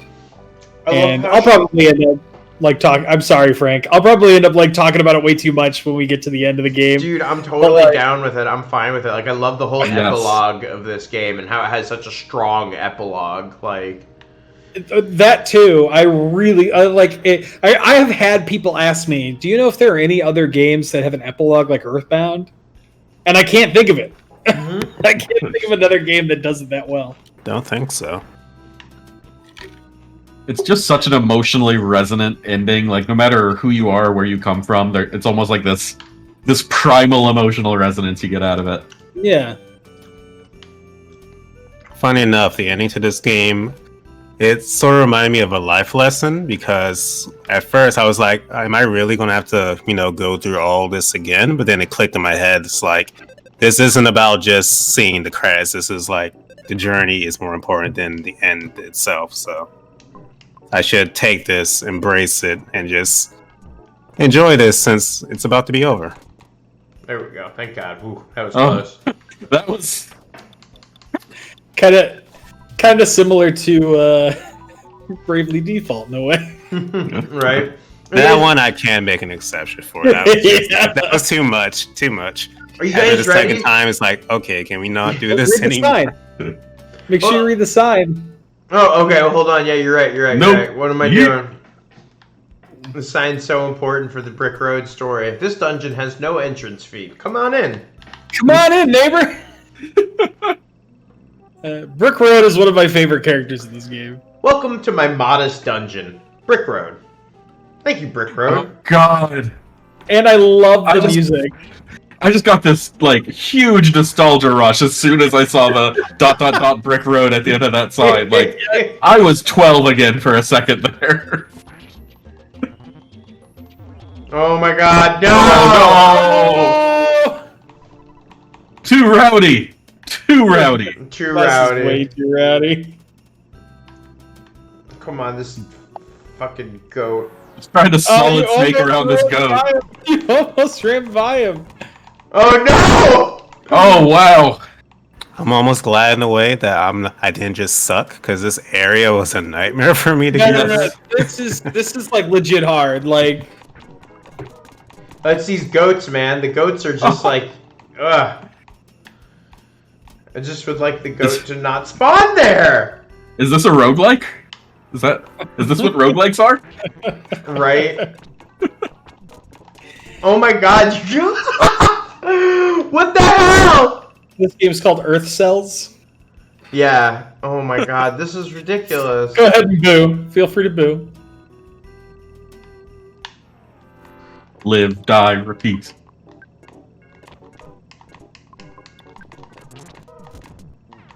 I don't know what the heck. Dude, you are playing. You quit playing your pirated version, dog. I know, right? Oh, Oh, there we go. Okay. Oh, they just mercy ruled you. Oh, right? I know. Seriously. Oh, that was a nightmare. I get Okay, Now time to get destroyed by this rowdy mouse. Oh Will my. you, Oh get a shit! chance. No! Okay! Will you save That was state? clutch. Will you save state already? My God! It's extremely responsible for this. It's one of those things I usually like to kill a few enemies by where you can eat the soup with the guy before Nessie, but like, you know, maybe I shoulda. Oh, the duck! It's the duck! I love the duck. Is he gonna make something spin? I hope. Oh, that's such a good duck. He fell down. I like how useless everyone is in this situation. The mad duck falls down. The monkey falls over. Or the monkey starts scratching his head. My heart's still racing from that mouse fight. Is that weird? Should I see a doctor? No, we made it through it with 1 HP. I can't believe it. Here we go. Now we're getting some levels, baby. Did anyone ever try to find fight the caveman at the end of this, at this point of the game? Because I did, and it was bad. Yeah. Mistakes were made. No. The caveman is so scary. I am like so immensely worried about you right now, Frank. Like I'm like clutching onto the table right now. This is absolutely one of my favorite enemies in the whole game. The worthless protoplasm. Agreed. Protoplasm. That's It's just like his name is insulting. Like his own name. Oh, screw you, Dad. someone else's dad. Sven's dad. How Yeah, does he right. call you? Yeah, you're right. Yeah, I don't have the receiver phone or anything. Well, Haga here's a genius, so he's got a cell phone about 10 years ahead of the trend. Right. Broken iron. Isn't that the slime machine? I believe so. Yeah. That's one thing that's missing out of some of these books is like the table that shows you like what all is good. Yeah, right. Watch for falling materials. Brick For Road. Jeff. Oh, this is a good joke. I always appreciate this. You read this and then he falls. Dun, dun, dun, dun, dun, dun, dun. Ba, ba, ba, ba, ba. Ba, ba, ba, ba, ba, ba. Oh, hey. This does have it. Oh, wait, what does this have? Match the broken parts our graduates transformed into remarkable new inventions, starting with the first corresponding course. Oh, okay, yeah. So the broken iron turns into the slime generator. Oh, cool. So this does have... Oh, and it tells you what the IQ... So you need at least 10 IQ. So for those of you that aren't aware of how this works, IQ is a stat that you can level up in this game. And for Jeff, depending on his IQ level, when you go to sleep, if you have a broken piece of equipment in his inventory, if his IQ level matches or exceeds what's necessary to fix it, it will turn into something. All right, wait, hold on, guys. Do I fight this? Do I chance this mouse? What? How much HP you got? 47. Man, What do you guys think? I'm so scared for you. Do it, coward. Let's do it. I Let's feel do like it. every Let's do battle it. you've had in here has been a near-death experience. So why not? You're add going to one achieve more? enlightenment by the end of this. Oh god. oh my gosh! Oh, That's the smash. Oh, he made. Oh no! I missed! Oh! Oh my god! It wasn't a smash. Come on! Oh, we did it! Oh. Look at that. Believe in yourself. Whew. Oh my god. Okay. Okay. What do we get? What do we get? Oh, a stun gun. See, that was worth it. Right away. That was worth it. That was 100% worth it. See? You gotta give that kid a stun gun. Do you have a hat you can equip that you don't have equipped? I don't. Are you sure? Yeah, you got a Holmes hat, dog. Oh, I You thought can that. die so much less right now. I thought that said Holmes bat for a moment, and I was like, Holmes bat? I don't remember that. You just tripled your defense. It's fine. It's. I think we've done it so much here. Remember, guys, what I said. This is a group of pros. You know, every time you start up a new RPG and there's that NPC that tells you don't forget to equip your gear, and you think, oh, screw off, I don't need you. Oh, there he is, guys. Maybe it was too easy. My name's Brick Road, the dungeon developer. I've devoted my life to making dungeons. Well, by combining my skills and Dr. Andonut's intelligence, I can become Dungeon Man. The first combination of human and dungeon in history. Let's meet again once I've become Dungeon Man. Would you like to get a good night's rest? Please. Such Yo. a good series of lines. Dungeon Man is so cool, though. It He's is. the best. The It's music. an A+ design. The music when you have Yeah. Dungeon Man with you Yes. is some of the best music in the game, and you feel strong as anything too. Like, oof. Okay, so this area is bullshit. Yes, this is Yeah. brutal. Like, I have. Like that Billy Goat at the beginning is like, oh, this is just a taste of what's to come, sir. What up, Nerd House? Thanks for stopping by, bud. Nerd House. I don't know who that is, but I'm saying his name. Nerd House. Come Real on, ho. come on down to Nerd House. Now, did we kill the Nerd House in Final Fantasy VII? Man, that fight is so rough. I remember I like brute forced that without understanding the way that you determined its weaknesses, and I hate myself for it. If this is the nerd house I'm thinking of, today is her birthday. Yeah, it's Nerd House's birthday. Actually, you're right. Happy birthday, Okay, so man! this- Hey, Happy birthday. Thanks for stopping by on your birthday, man. Happy birthday, Nerd House. Ooh, oh, dude, you're in for such a good run if you just got FF7R. It's Oh. so good. I haven't even beaten it yet.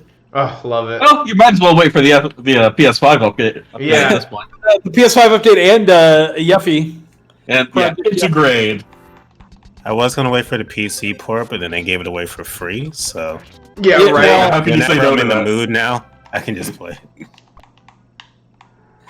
I adored that game. It was I think it was number 3 on my top 3 for last year. I liked it a lot. I'm one of those people that, for me at least, Final Fantasy VII kind of falls in the middle of the whole series. I still really like it. Like a mid-tier Final Yeah. Fantasy is still better than a lot of games, But like for Yeah. me, Final Fantasy VII R really elevated a lot of the things that I loved about it, and just it did it for me, man. Oh no. Yeah, I'm like, oh, Whoopsie. Gosh. I'm gonna play the big brother here. Frank, give me your controller. Yeah, right.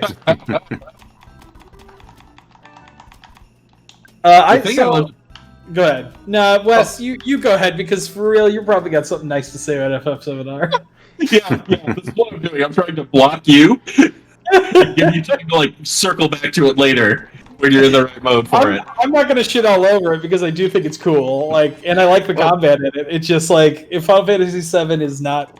I also beat Final Fantasy VII for the first time not that long ago. So. Yeah. Okay. Well, what gets me about FF7R is that like it doesn't just elevate what's there; it does something new with like the story, with like the characters, with all of the side content, and integrating stuff from the larger Final Fantasy VII universe. Like, I'm happy with it because it's not just a like strict remake. Yeah, it's not like a scene for scene. I'm glad they divided it up because there is a lot of interesting stuff that they can do from here. And if they stick the landing, it's going to be in like my top echelon of games. Agreed completely. And that gameplay is just like so tight. It's like every battle is this little like action RPG like puzzle. It's so fun. Plus, I'm a sucker for the FF9 style, equip different weapons to get different skills. Same, I love that. Force me to experiment with equipment that I otherwise wouldn't. Yeah, because what am I playing? What was I playing that had a similar system? TMS. The Melder Scrolls. Tokyo Mirage Tokyo Mirage Scrolls. Oh, yeah. I wanted to just let you get there, but it was a struggle. Because I used to call it TMS, and I had a friend that worked with me that would call it the Melder Scrolls. The Melder Scrolls? If you want to be correct, you should be calling it TMS Sharp FE. Sharp. I mean, if we're being completely 100% here. Hang on, guys. The love story's about to unfold. The monkey love. Sweet monkey love. Sweet, sweet monkey love. Persona emblem. Oh, God. So like Tokyo Mirage Sessions was really cool because it did have that whole thing where it's like, yes, I need to make a weapon and hang on to it and then equip it as soon as the last one is mastered. Yeah, I'm also a sucker for it. I will say this all the time, but I haven't said it here yet, so I'm gonna go for it. Visual progression in RPGs, like having new weapons look cooler and cooler, having like new jobs make you look cooler and cooler. That is like essential for me to really love a game, and TMS has it in spades. That's one of my main issues with the Trail series. Yeah, in every game, their weapon will stay the same. Like, all right, the exact same. Guys, I need you guys to level with me right now. Is it like, am I really supposed to play all 9 of these games and it's supposed to be good, or is it like a big joke that the internet's trying to make me waste my time with like 9 40-hour RPGs? If you want to get the most out of Cold Steel 3 and 4, you sort of have to play all 9 games. It's an investment. It's an investment. It will pay off, but I can definitely see why like somebody might think that it's just a prank the internet's playing on. That's what it is. Just thinking about how much you have to invest in the game and like how thinking of Trails in the Sky like the first 20 hours or like the first 15 hours of that game. Yeah, you're just like I tried to start Trails in the Sky 4 times before it finally stuck, and then finally hit that 10-hour point, and I'm like, okay, this is pretty good. Hit the end of it.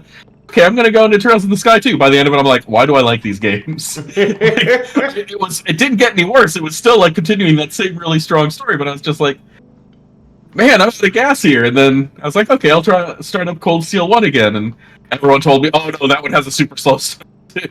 And it's like the rallying cry with these games is you need to put in your 15 hours hard labor before it starts paying off.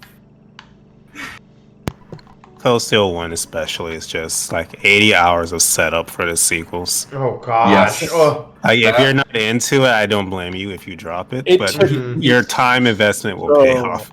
Long to get into friggin' it's like to finish Cold Steel 1. I think you have to go behind it. Oh, yeah? Maybe not. Could have sworn.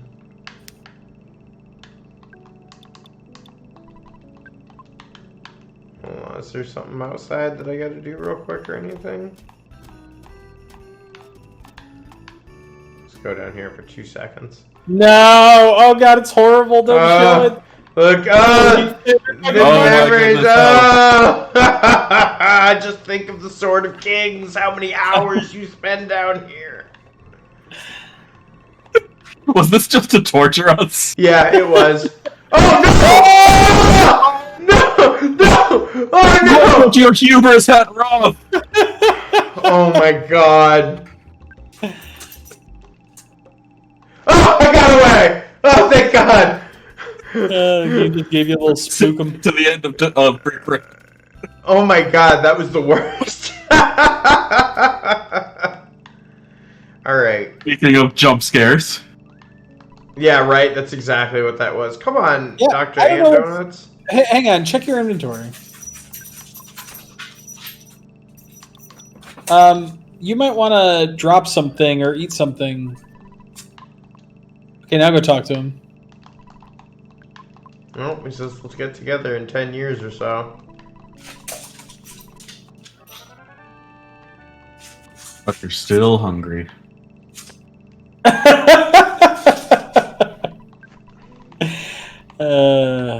Am I the only one that got that reference? No, I get it. Okay. I'm glad. I got it. It ain't making me laugh, but I get it. I just walked into it. It worked now. Whatever. I love this scene. I love this Oh my segment god, so much. So good. The music, I love seeing places that you're like, I'm gonna go there, you know?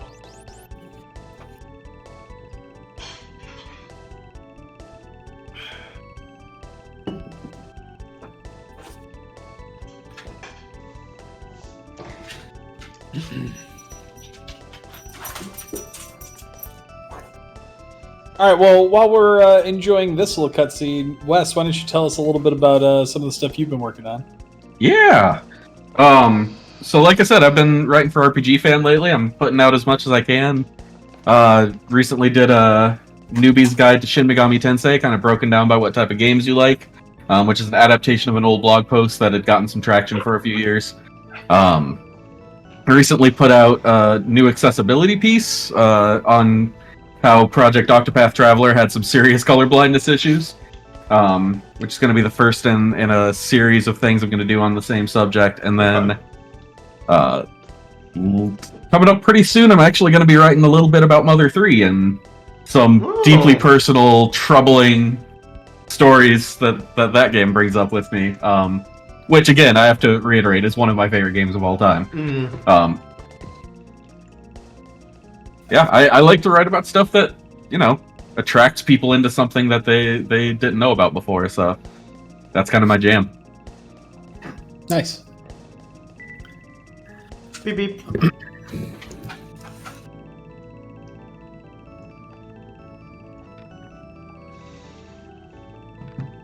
What would you do if you were just, like chilling in a cave and just an entire ass spaceship crashed through the ceiling? I'd be like, I don't know which would be weirder, the spaceship or me just chilling in a cave. Yeah, like if I was in that situation, like it's not the spaceship. The spaceship is just compounding the situation. Like, yeah, this might as well happen. Yeah.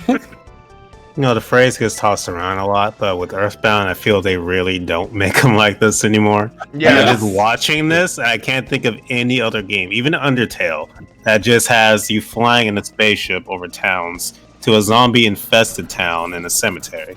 Mm-hmm. So you can crash your spaceship. It's wacky without being... Yeah, without whacking you over the head with it. Exactly. Like, it somehow matter makes of fact. sense in this world, too. For some There is weird context, yes. I came because you called me. I'm not very strong, really nearsighted, kind of shy, and I tend to be a little reckless. This is just the way I am. I hope you want me to be your friend, okay? Okay. So this is how Wes and I became friends, because he Yeah, actually this is... said that to me. I actually love Jeff. Just walked right up to me and That's said great. that. It's like, hey, That's how I man, introduce myself to people. I'm clumsy, I'm nearsighted. Everything look bad. I remember as a kid, I absolutely was like, "What the hell do I do here? What the hell?" Until I'm like, "Oh yeah, I have a key fix, a key thing." machine. Yeah. Mm-hmm. Like, it's hard not to love. I like, with the exception of Pooh, I think, because he doesn't get enough time on the screen. I do love all the characters in this game. When we get to where you get Pooh, I want to make sure that we have like Brian and Joe, so we get that like completely new reaction to the meditation sequence. Like, Yes. Right, that was one of the coolest things. So, like, it's not that I don't like Pooh. I just don't think that he, like... It's weird how they use him in the game. You know? He's with you for a lot of, like, the very end. But for the most part... Like, especially because they whisk him away at some point. But, like, his intro sequence is one of, like, the best. Like, I think that whole intro sequence is crazy. it's so cool. Yeah, it's very cool. Where do I heal the Hospital. ghost again? Hospital? Okay. Yeah, you want to go talk to the guy and not the nurse, but the guy that would buy your mushrooms. Okay, cool. Yeah, tell him He's also an exorcist. Yep, he's an exorcist. So just tell him that somebody in your party's possessed. He's a man of many talents. Half-price dress shoes. Wah, wah, wah, wah. I can't wait to get to Moonside too. We need to make sure we have Yeah. someone who it's their first time for Moonside because that's such a trip. That will... I feel like you don't see anything else like that on the SNES. I thought he did possession. Isn't that Maybe maybe the regular hospital. Purify? isn't that Purify? Maybe. I think so. But you don't have any money right now. No, I have none. He's smart. He keeps it all in the ATM like a good little boy. It was apparently the right move. Right? Yeah, Considering on I know. some of these. How often he dies. It's been a risky boy. Yeah, Risky Frank, that's what they call him. that is what they call me. They've called me that for years. Ask anyone, they know I'm Risky Frank. They say, Frank, how can you sell cars this low? Isn't that risky? Like, well, haha. That's why they called me Risky Frank. Little do you know. I remember my first time seeing Magic Cant and just being like blown away Yeah. of how unique that area is. And the flying men thing, like, it's so Yes. good. Oh yeah, Yeah, but that's- and then how fucking cool is it when they put a Magicant Smash level in that had Yeah. fun? Oh yes. I lost it. It's just a shame that those evil liberal censors got to Earthbound and had to put clothes on an 11-year-old boy. How dare they? It's ruined the whole game. So for those of you that don't know, in Mother 2, in Magicant, Ness is actually nude the entire time. Sorry, I thought this was America. Yeah, right. I mean, it is interesting though when you consider it because I can't think of a time like when I dream. I don't think I'm naked in my dreams. you don't think? You might. Does anybody dream in the nude? Like, does anybody? That's actually. I don't Don't know. awake anymore. Nick, I don't know I'm if not- you know that, but that's actually the name of my first album. dream? I'm not even sure if I dream in first or third person. I'm just sort of there. Yeah, I'm not okay, so I sure. get that. Yo, dude, you gotta do Haga. Sven is not possessed. He's like, Cannot stress this enough. I feel like I have no control over myself in my dream. no. I have a little bit of control, but I'm just like Well, I'm there's- sludge. I like what Visor said. He says Risky Frank is a car salesman who has the constant low HP sound emanating from his body. So there's actually a proper phenomenon about how you feel like you are not in control of yourself in your dreams. If you've ever, like, in your dreams tried to punch something and felt like your punches just do absolutely nothing... Yes! I have that problem.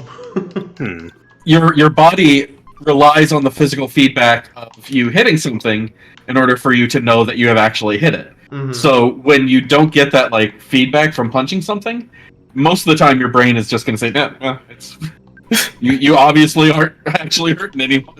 Jeez. I don't think I've ever tried to punch something in my dreams, but that sounds interesting though. So wait, You if did I watch wanted enough to get Power Rangers as a kid.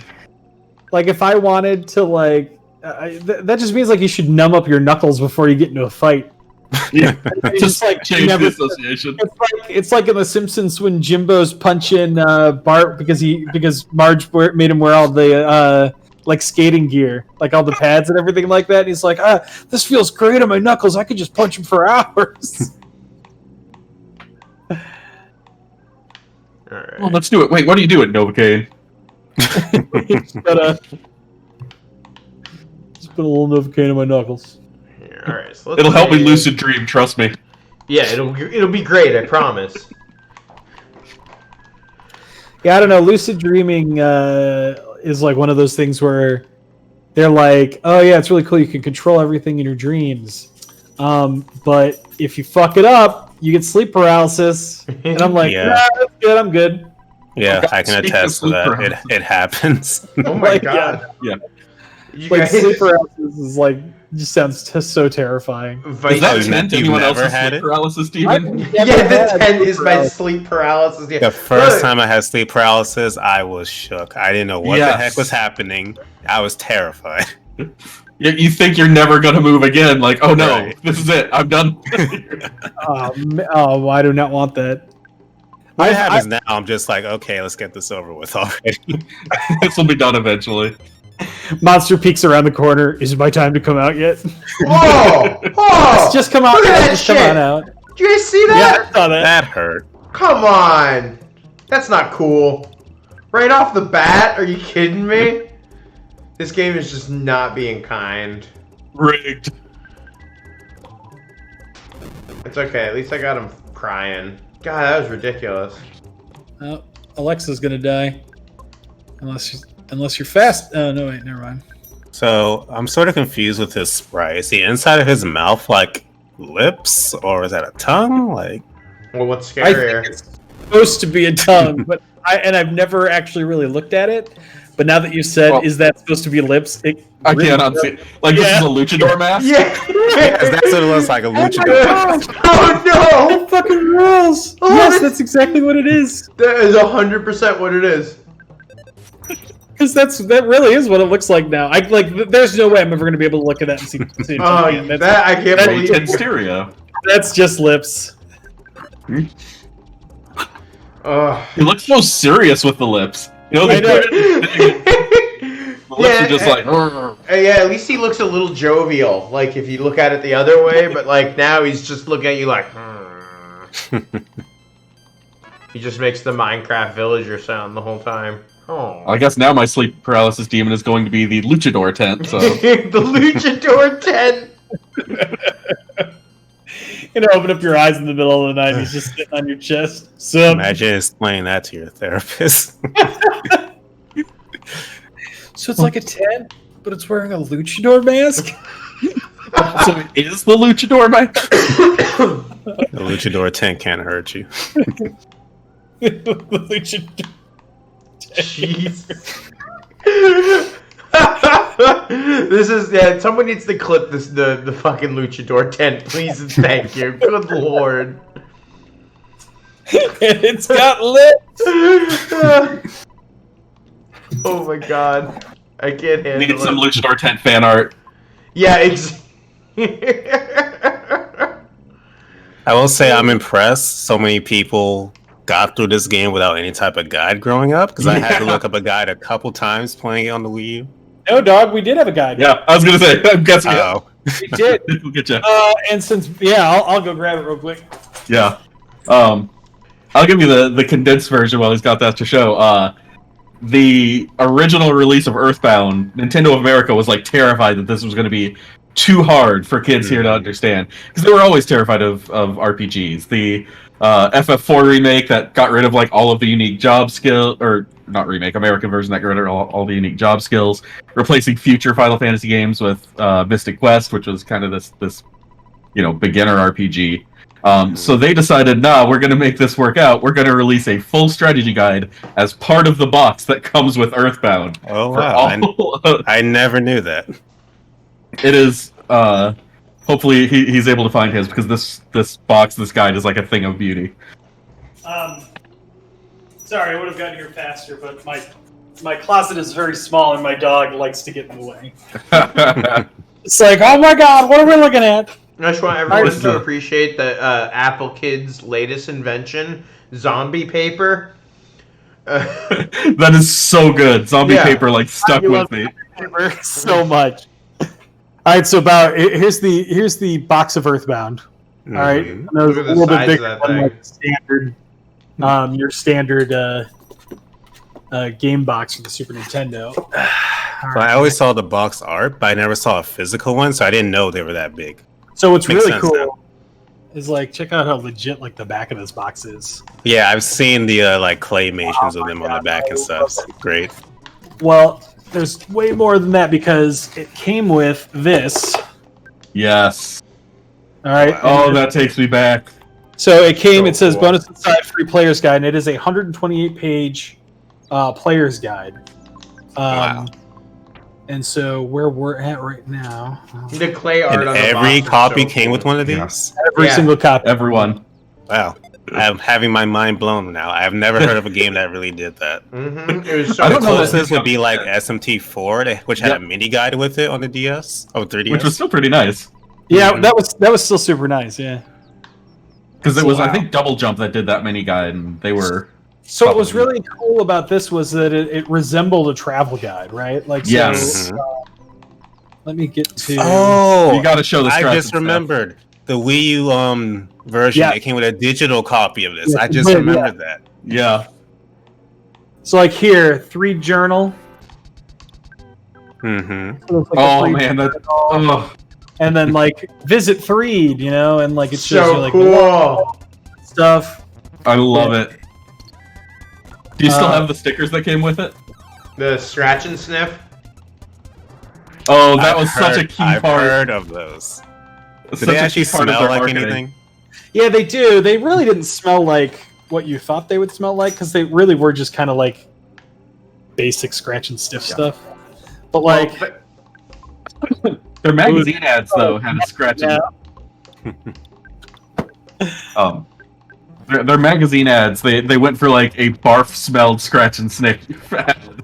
It's a big key component of their advertising. They thought kids are gonna love this gross out humor. They're gonna be all over this. Let's put the advertisement is nothing but a big old master belch, and you scratch it, and it smells like garbage. This might bring back some memories. Yes. Oh my god.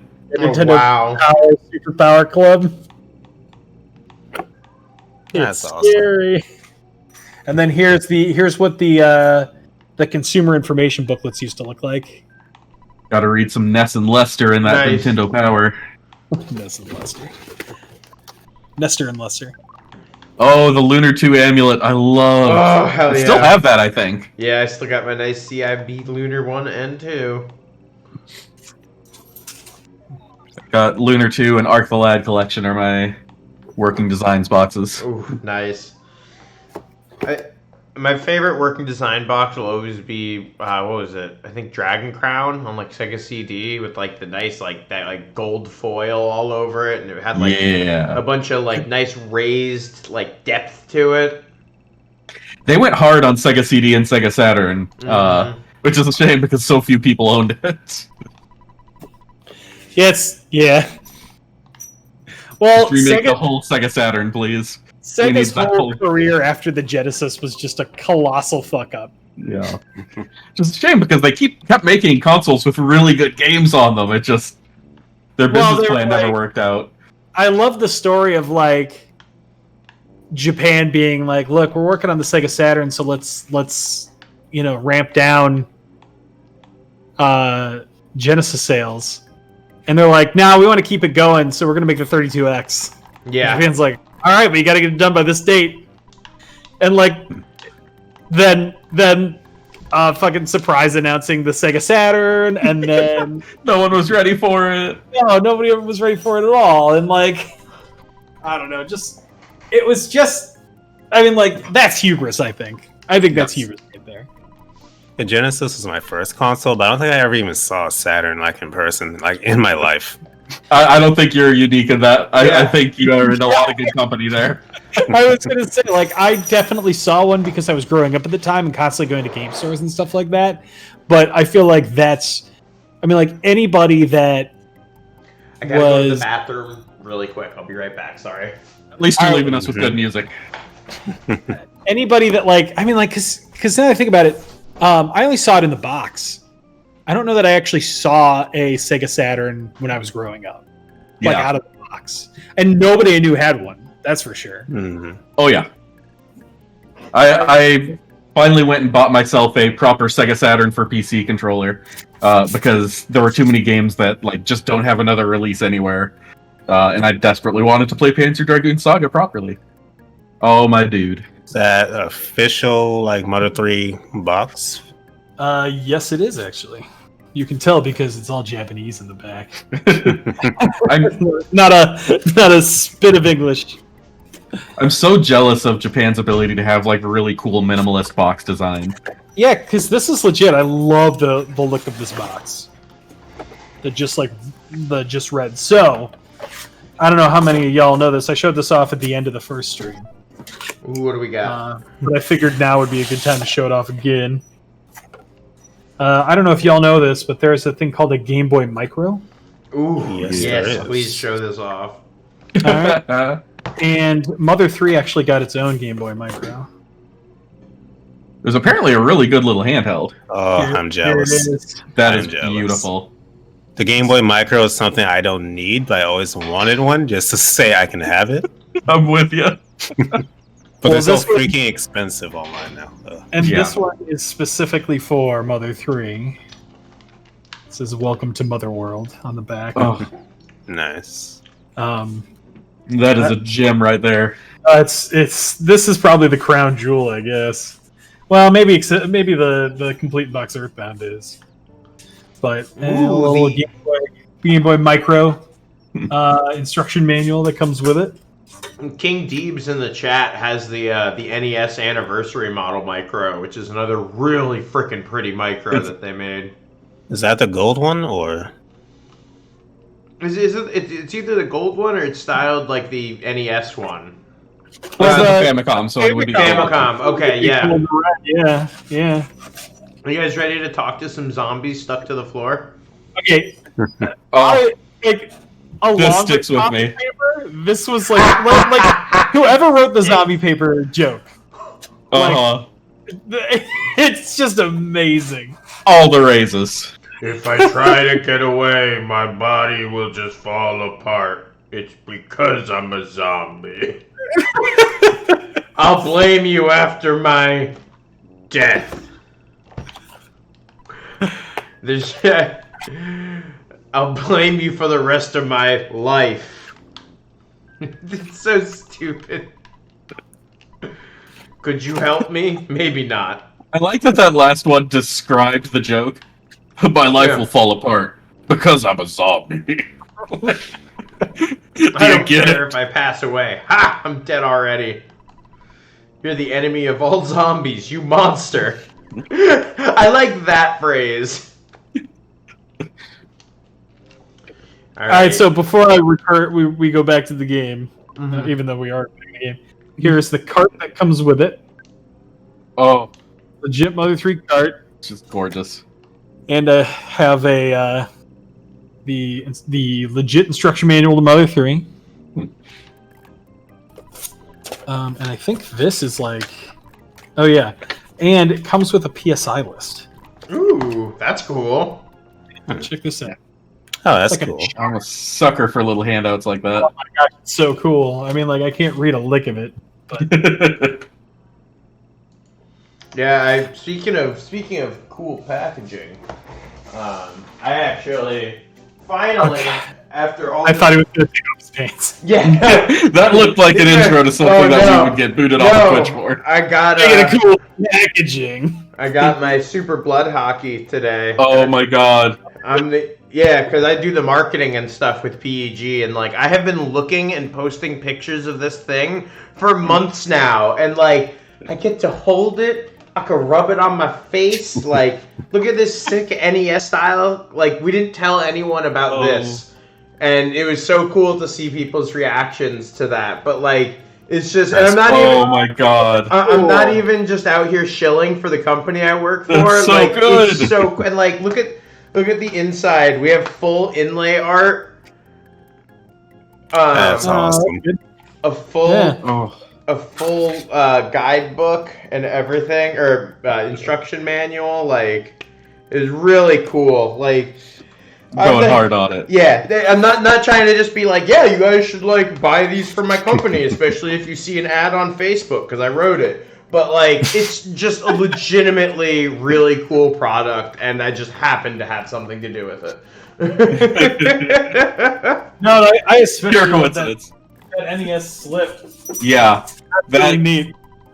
that takes me back. The nice thing too about that is that Nintendo is very particular about like the spines and stuff and how you display it. And this was actually our tiny way of being able to get around it because we made our the spine they want is still there, but the spine we want is right here. So it's pretty cool that we kind of worked our way around that to give it a unique look to it. Alright, cool. Alright, so what I'm thinking is that hopefully we're gonna get through this little dungeon in one go. Hopefully. And then we will save in Saturn Valley and call that time. So we should. And then make sure we save. Yes, I'm gonna save like 3 times in like different ways. You have no idea. I'm gonna save. It's gonna be the saviest save anyone's ever had. It's the greatest save. This is gonna be like a half hour after we go off on the air. He's gonna be like repeating the save. Like shit, fuck. Yeah. Oh my god, that's a lot of people. No kidding. Someone's gonna be like, Frank, are you a different level than you were at the end of the last thing? I'll be like, I swear to God. I didn't realize I could get experience from saving. Oh no. I know we can mostly take out the little dude if I use the fly honey and the bottle rocket, right? The big bottle rocket? Yeah. Yeah, that pretty much takes him out. Yeah, he goes gaga for that fly honey. He's just like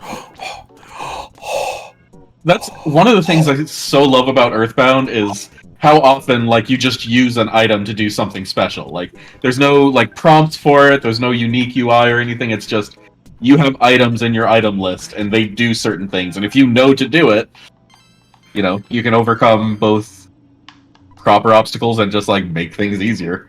he just oh, is that fly honey? Oh, is there fly honey in there?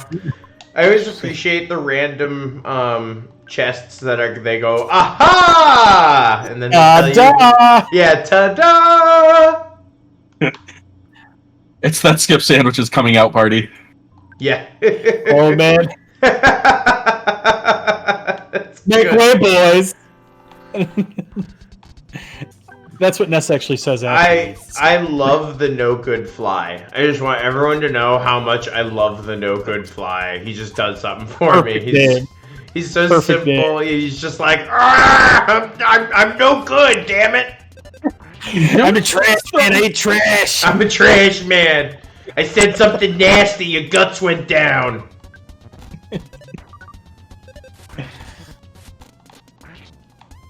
Come on, zombie dog. Yeah, so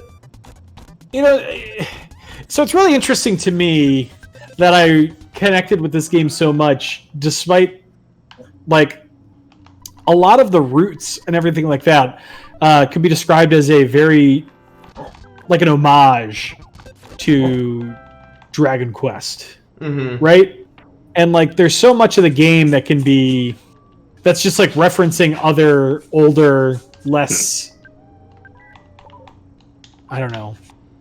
You gonna say Other perfect? Obtuse Yes, games. perfect RPGs. Yeah. But it's just it's interesting to think that like the game resonated with me so well when I had no frame of reference for that as a kid. Mm-hmm. Like I'm pretty certain I must have played like Final Fantasy. I know I played Final Fantasy VI before this. Now that I think about it, commonly referred to in America as Final Fantasy III. At the time. You know what I found? Like, trying to get people to play Earthbound, one of the big barriers for them was just the fact that you don't see your party members. That Dragon Quest style first-person perspective is a surprisingly big barrier for a lot of folks. A lot of people just it's just not an attractive like battle style for them. They have to. Which They is won't. crazy considering the backgrounds. Like the backgrounds are so good. The backgrounds and the enemy design sell it, and I think it's the same reason that it works in Dragon Quest. Is the enemy design is so good, having like big full-featured art of it. I've heard Ain't a of some bad thing. complaints with the DS and 3DS SMT games, where I know people that just refuse to try them because they're first person. That oh, Yeah, I spent my Let's- life trying to get people to that's play actually Strange all Theory. SMT games aside from Nocturne, by the way. Because SMT 1, Yeah, 2, all and mainline. yeah, with the exception of And Nocturne. Strange Journey. And It's really just that PS2 era that was 3D like that. Well, yeah, I guess that's true. Well, no, I guess because when you consider things like Devil Survivor, is it Devil Survivor? What's on the DS or that's Yeah. the tactical one. Yeah, Everything it's a tactical RPG, so Mhm. it's hard to do that in first person. Although I guess during the battles, Yes, the they first do. person- When you attack, it's a like one turn of Shin Megami Tensei battle. Damn, dude, you're right. It's only the PS2 games. And, you know, semi-connected spin-offs like Persona. Yeah, Right. yeah, but even a lot of the spin-offs end up when you consider like Devil Soul Survivor. Hackers. Soul Hackers is first person. Well, Soul Hackers is originally what? It was Original- Saturn? I think it was Saturn. I think. Yeah, It was Yeah. one of Sega's not really used consoles, so... which sadly doesn't narrow it down. I don't know. Yeah. Although I was Like, the least happy laugh for me. I was a big Dreamcast guy. Me too. Sports and I ports, still baby. am. Like I praise that game, that system whenever I can. Yeah, it was legit. I remember buying Grandia 2 and Skies of Arcadia on the same day, and like absolutely, it was decadent. The RPG offerings in front of me. I've still never played Skies of Arcadia. It's one of those ones I've always wanted to. 'Cause it's supposed to be so damn good. Yeah, I always have trouble getting into it. Either I think actually the only reason I have trouble getting into it is because the only time I friggin' started up is when I'm ready to play a different game. But yeah, like I didn't. Skies of Arcadia is actually one of the few RPGs on the Dreamcast I didn't own. Well, I got It blessed with spoke this to me. room. I'm guessing you only played it when it came to GameCube. Actually, no. I got a chance to play it on Dreamcast because a friend of mine. Oh no, wait! I got a chance to play it on Dreamcast because the Dreamcast was so easy to hack. Yeah. Not even hack. You just needed at first. What you needed was a boot disk first, Mhm. right? So you put the boot disk in, you'd boot it up, and then it would tell you to put the pirated game in, and then it would launch the pirated game. Then they figured out how to add that all into the single GDI, I think it was called, or Wes, is that what they were called? VMU. No. Like the memory unit? No. What was because like they had their own special. It was like GD-ROM or something like that. They had their Oh own yeah. of what they called the disc. But anyway, they figured it out eventually. You could just put pirated games into your like unhacked Dreamcast and play them. Vice So Smash when. Yeah, and so like I went to this LAN event in like the early 2000s called LANaholics, and it was really cool. A bunch of people at the Walter Payton Roundhouse, and we just rented out a couple of the rooms.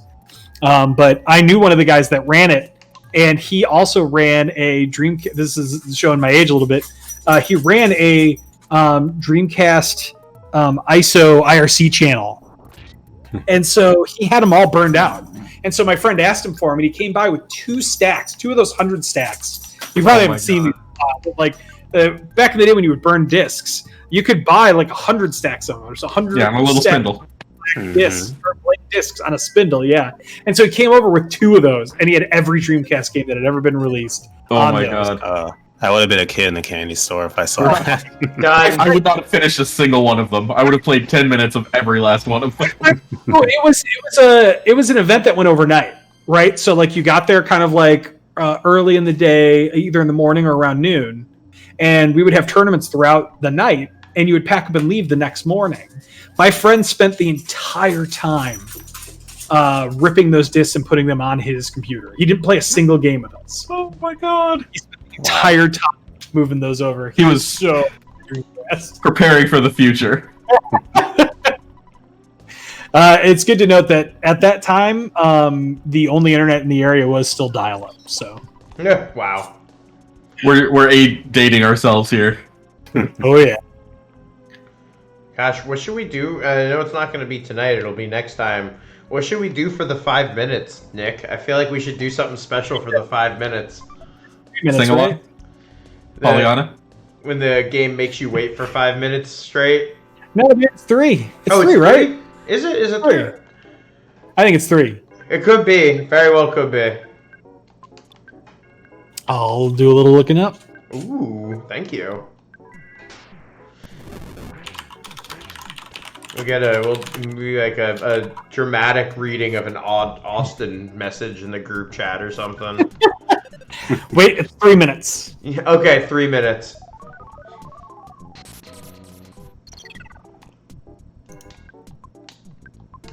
I mean, like, I could just tell more Dreamcast stories or some shit like that. Welcome to Nick's Dreamcast Story Hour. I love that. Can we have that? I actually have a surprising amount of Dreamcast games. Yeah. Like, legit Dreamcast games. I would take me some time to dig them out, I think. I was glad that so many of the greats got, like, ports to other systems, at least. Yeah, true. I used to have a legit complete box copy of Power Stone. Ooh, nice. That's a classic. I don't know what happened to the case or any of the manuals or anything like that. Like, for some reason, I just have like this Power Stone disc in like a CD binder somewhere. Guts' Rage. Thank you, King Deebs. Good post. That's a good point. I have Guts' Rage. I have a legit copy of Guts' Rage. Do you have the JoJo's game too? That's a good question. My memory's not that great, so I'm trying to remember if I bought it or I just remember wanting to buy it. King Deeb said he sold it to you.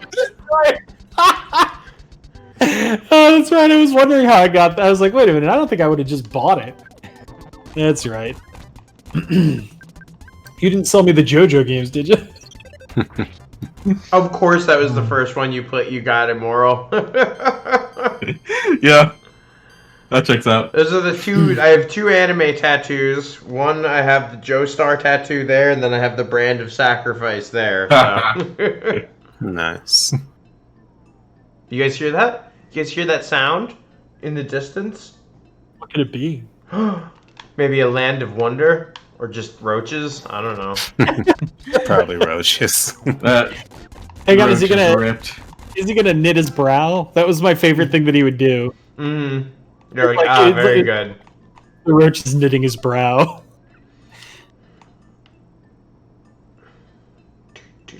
I don't know. Of all the shit we got to see tonight, though, I think my favorite was the fucking giant Monado. Yeah, that is awesome.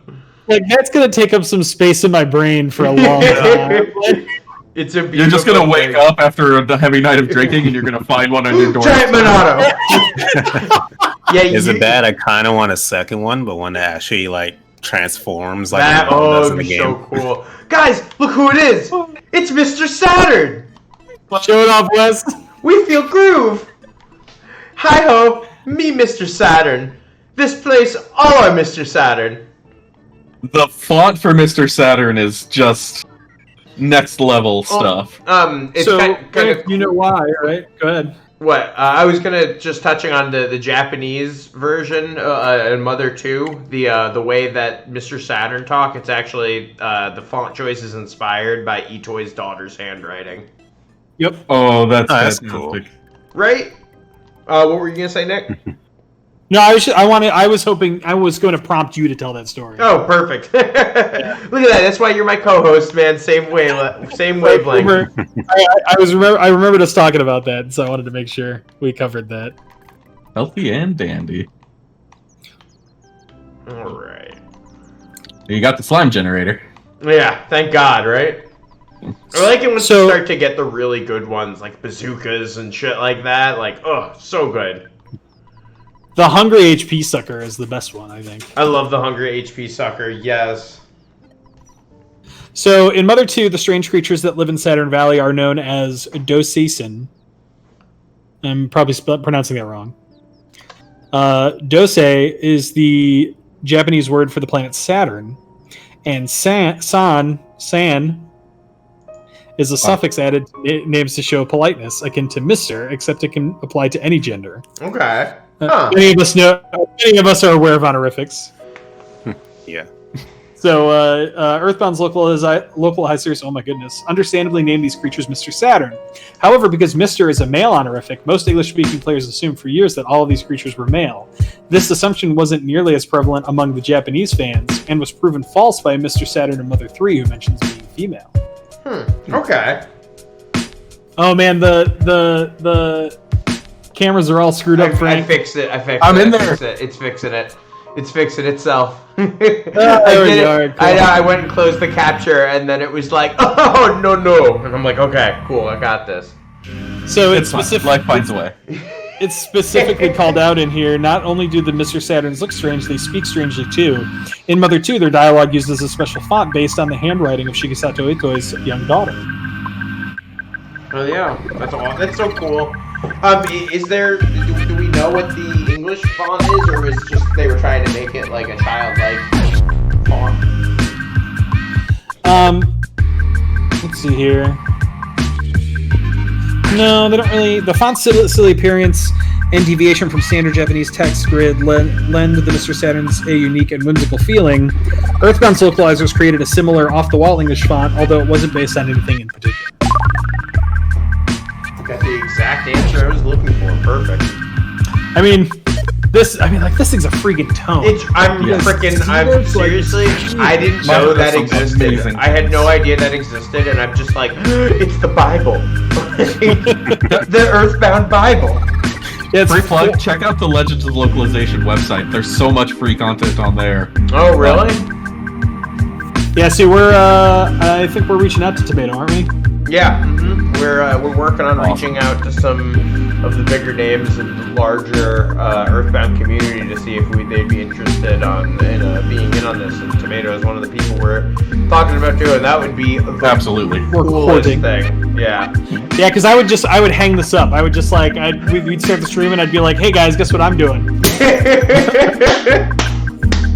We got the dude right here. Yeah, exactly. It'd be like, I don't need to say shit about this because we got the man himself. Like, If we get him and like one of the better speedrunners, we'd just be like, hi, welcome to all of the information you could ever want to know.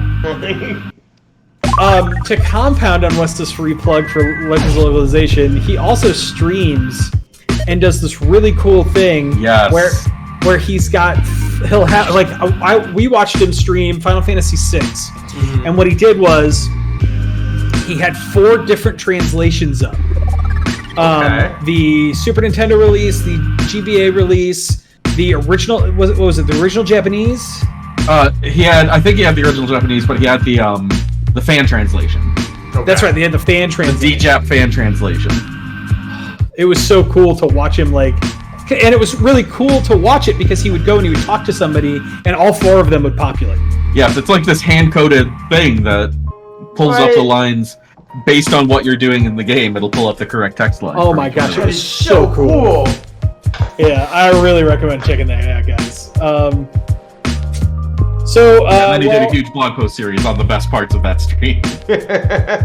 Yeah, that dude loves localization. If you're interested in translation or localization at all, definitely check out Tomato's site. Very cool stuff. Sounds like there's a ton of awesome information on there. So we about done then, I guess? Yeah, I was saying we're officially on the intro-outro page. We've ready to go. We're definitely, like I said, next week we're going to be doing the Saturn Valley as well as Master Belch's Factory. It's going to be another really good episode. Honestly, I had a great time. Even though I had to literally blow through an entire episode's worth of content in 45 minutes, I still had a great time tonight. Thank you guys so much. My guests, you guys are all absolutely fantastic. You carried the conversation while I was attempting to play this game at 20x speed. Well, thanks for having us here. This is an absolute blast. Yeah, no, absolutely. Again, did anyone want to shout out whatever they're doing? Anything like that? Does anyone want to shout anything out? Yeah, Val, why don't you where can people find you, I guess?